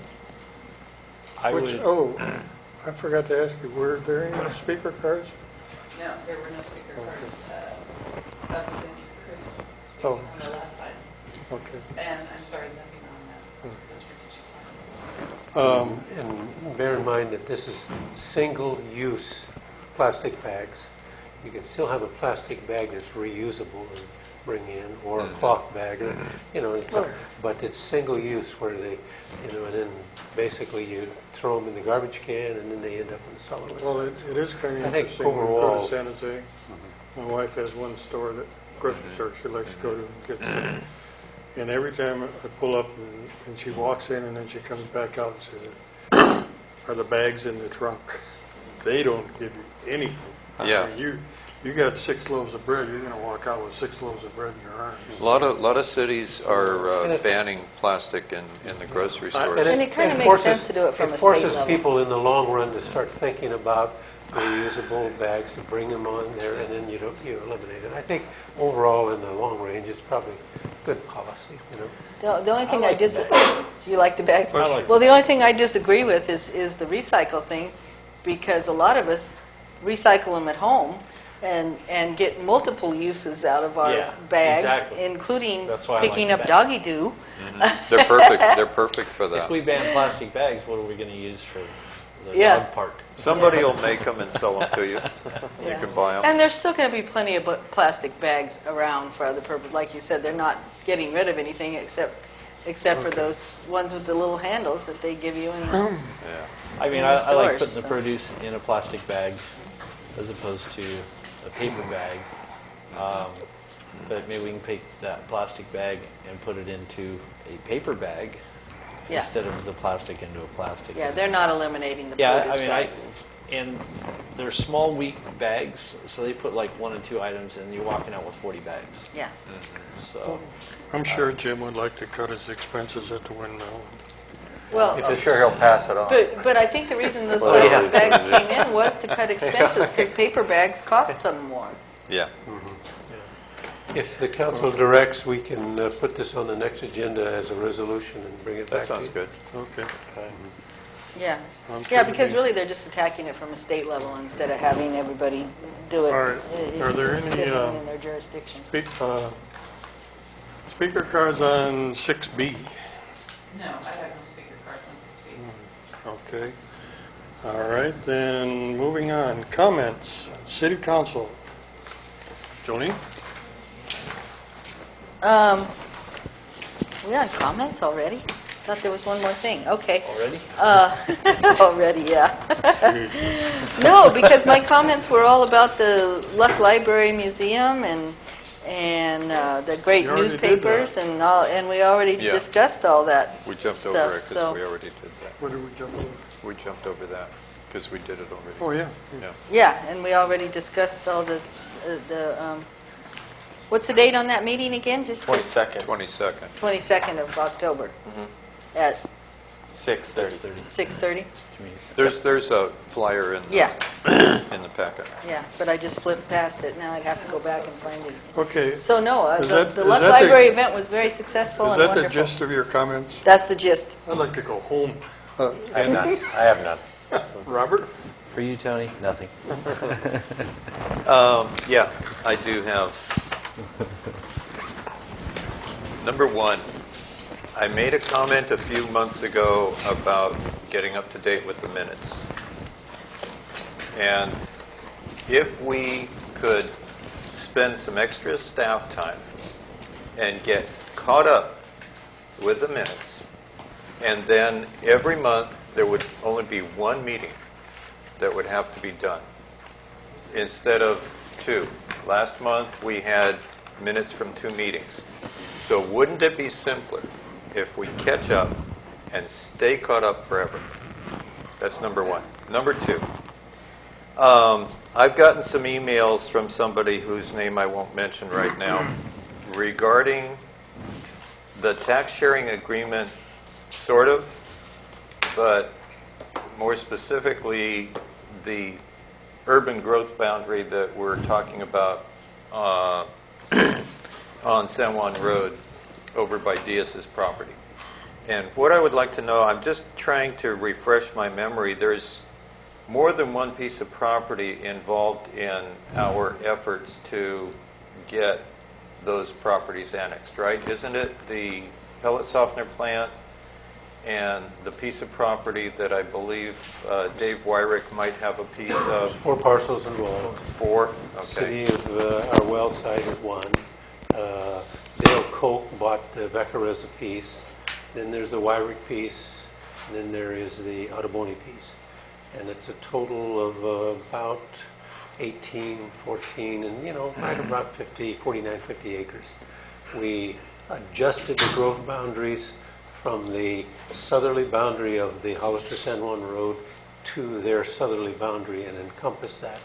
We went to the Planning Commission. They've evaluated it environmentally. They recommended it to you. You went to and held a public hearing. We had a mitigated negative declaration. We passed that. It's all approved. Now we're ready to go to the LAFCO. And the LAFCO, I'm going to say, executive director at that time was Gary. And he says, well, you have to have your tax sharing agreement to make an application. And we had asked, just says, well, wait a minute, this is a planning function, not an annexation function. He says, no, it is. Well, so then we just says, well, then we got to go back and then start doing our tax sharing agreement. And that's when we initiated with the county and started to process 3 or 4 drafts. And it's got to this point now where we're negotiating something that's going to be similar to the city of Hollister, but less dollars. Okay. So we've completed our urban growth boundary thing, and once it's accepted by LAFCO and we process that and get that approved and we get our tax sharing there, then any one of those 4 parcels can make application to our city limits. Okay. Have any of these property owners put money into this project yet? No, none whatsoever. This has all been the city's time and effort? We've done it, all the time and effort so far. And how big is our piece, our well site? Just 1 acre, you know, it's a small piece. Out of almost 50? 50, yeah. Okay.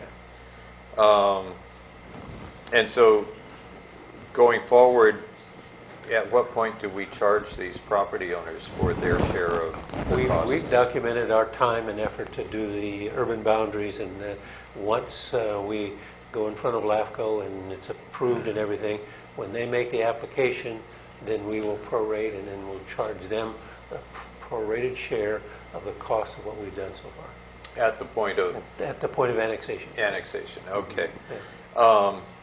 I thought I saw an email that quoted, or that was from Gary when he was the executive officer, that we could go ahead and apply without the tax sharing agreement. But we have a new executive officer. Bob Breckman is new, yeah. Can you check with him and see? I'm going to check with him and everything. Somebody had made that comment, it's probably the same one that you emailed, that Gary said that. I have never seen the email, and that's counter to what Gary had told me and informed me. He says, no, you have to make the application. I got the application and I had it all made out, and I didn't make the application to submit it because it carries with it an application fee where the city then had to pay money. And I says, up to this time, it's my time to create all this stuff, and I've done this in-house. But the next step is that then we have to start paying fees and application money. And I says, no, I'm not going to do that until I get this tax sharing agreement, and then it's... Yeah. At this point, it probably would be best if you could check with Bob and see what his requirements are. Yes. And then we'll be on firmer ground. On firmer ground, yeah, exactly. Complaint. Yeah. And Matt and I are preparing to do that. Yeah. I am so tempted to email back, and I don't think this is the wisest thing to do. But we could hang our hat on this. Yeah. I'm glad you asked the question. You mean the person who's been emailing you? You're tempted. Yes. Okay. Let's see, comments from me. We all have some comments. A couple things. There's going to be a Veterans Day parade honoring the Korean War veterans on Monday, November 11th in downtown Hollister. Starts out at 7 o'clock in the morning with the LULAC breakfast and benefit fair, memorial ceremony, and then at noon there's a barbecue lunch at the Veterans Memorial Building in Hollister.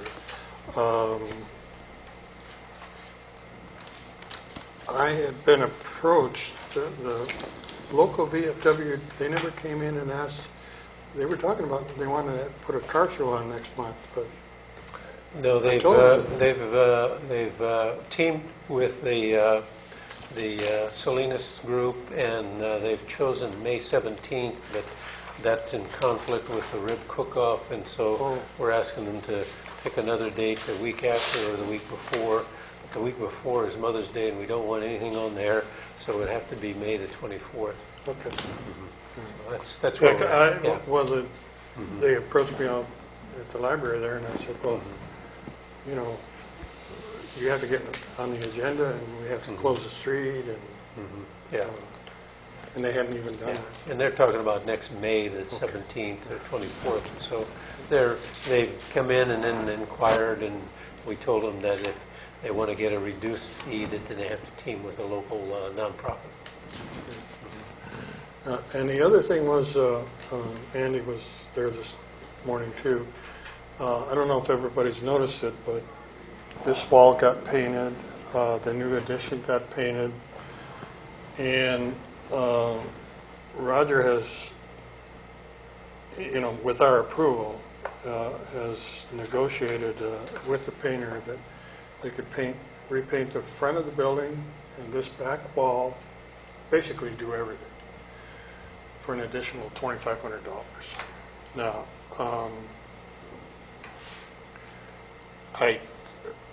I think it's a wise investment. The only other thing is this gutter along the front of here.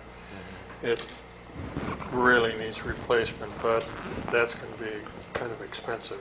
That would be more to be done with the roof, not with painting. Yeah, I think so. We could put that on. So I just wanted to.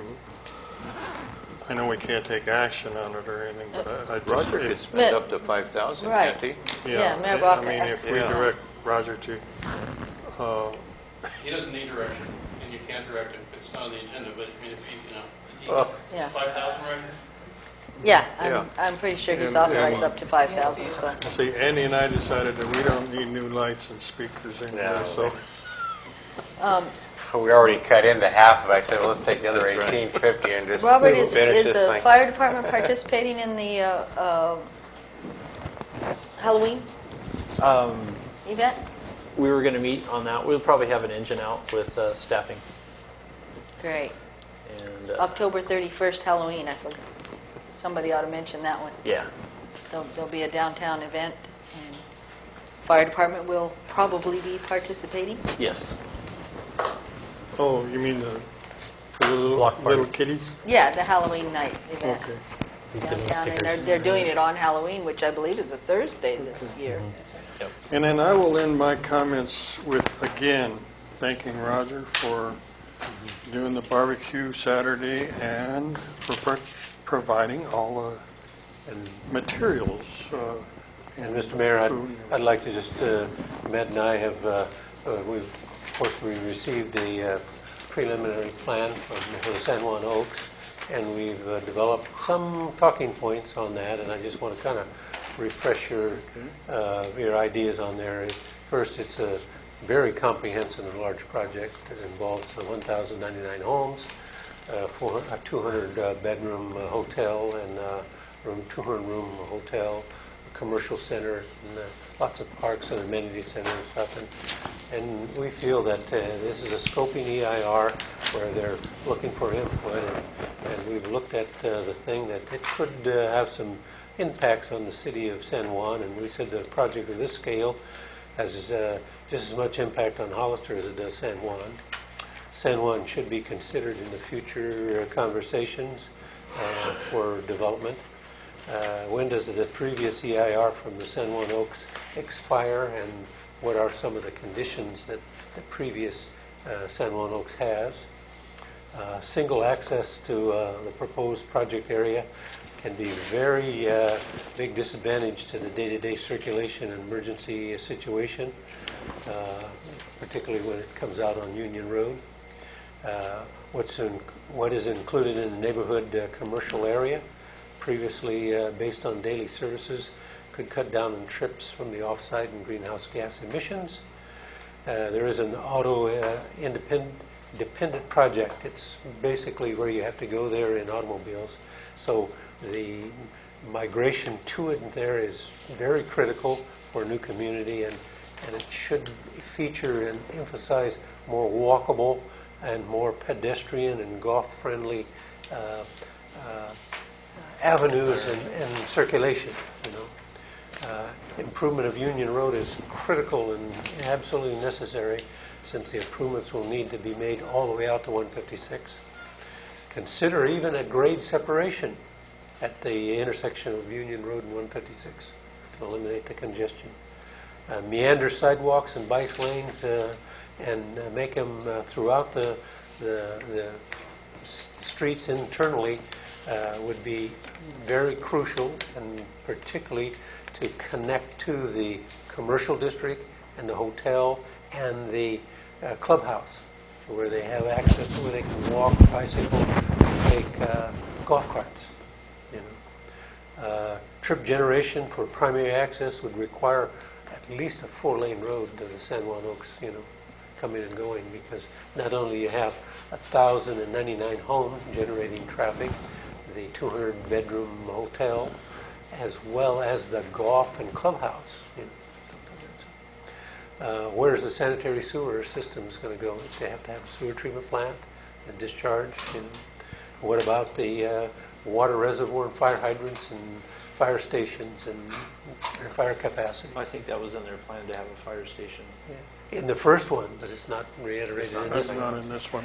And where is the storm drain retention? You know, and how is it going to be? Because it's butting up against the agriculture between there and 156, and it's relatively flat. And how is that going to be retained and retention metered out? So these are some talking points that I think are significant, and I think that Matt and I are going to respond to the county with these talking points as a follow-up. You know, and I just want to let you know what we're doing in terms of that, so that we can bring these ideas out, and so that this should be part of the scoping and the comments that they receive. I think that's why Anything else? Scott was so pushing the roundabout at that intersection. And at the last COG meeting, they were talking about adding lanes on Union Road there. But you're right. I was kind of curious about that 2-lane, basically driveway, going all the way to the clubhouse. It seems like it should be at least 4 lanes. And but Del Webb, I mean, if you know, usually they do a pretty nice job. I mean, I got to throw in a cautionary comment here. I mean, a number of times tonight we've gone off the ranch and started talking about stuff, not necessarily making decisions on things, but you know, had substantive conversations about things that simply aren't on the agenda, and you can't do that. Okay. So let's just try to be cognizant of that in the future. Okay. I mean, we've gone off, you know, on stuff that, you know, on comments and on, you know, on, I think we're getting a little tired, George. Going way beyond it. And I'm too polite to interrupt, but you should. You should keep that in mind. Don't be polite. You're supposed to You keep never know when you get to a point where, you know, you've talked to each other and you've had a conversation back and forth, and something not on the agenda, and all of a sudden something's been done. Yeah. Mr. Mayor, this is not off the agenda, because I just want to say, with Roger's comments, that we could mention, and I don't think this would be a problem, that there is a scoping meeting scheduled for October 23rd. Sort of stuff is fine. We can For talk this. about when meetings are. And I assume you two will be going at least, unless anyone else on the council is interested also. Okay. At 6 p.m., October 23rd. At Matt, any comments? Board of Supervisors, Chambers, Building, yep. Yeah. Any comments? Nope, no, Roger covered it. I'll entertain a motion to adjourn. Second. Motion carried. I Hey, George, you got to get on my case more often. You know, get out of line.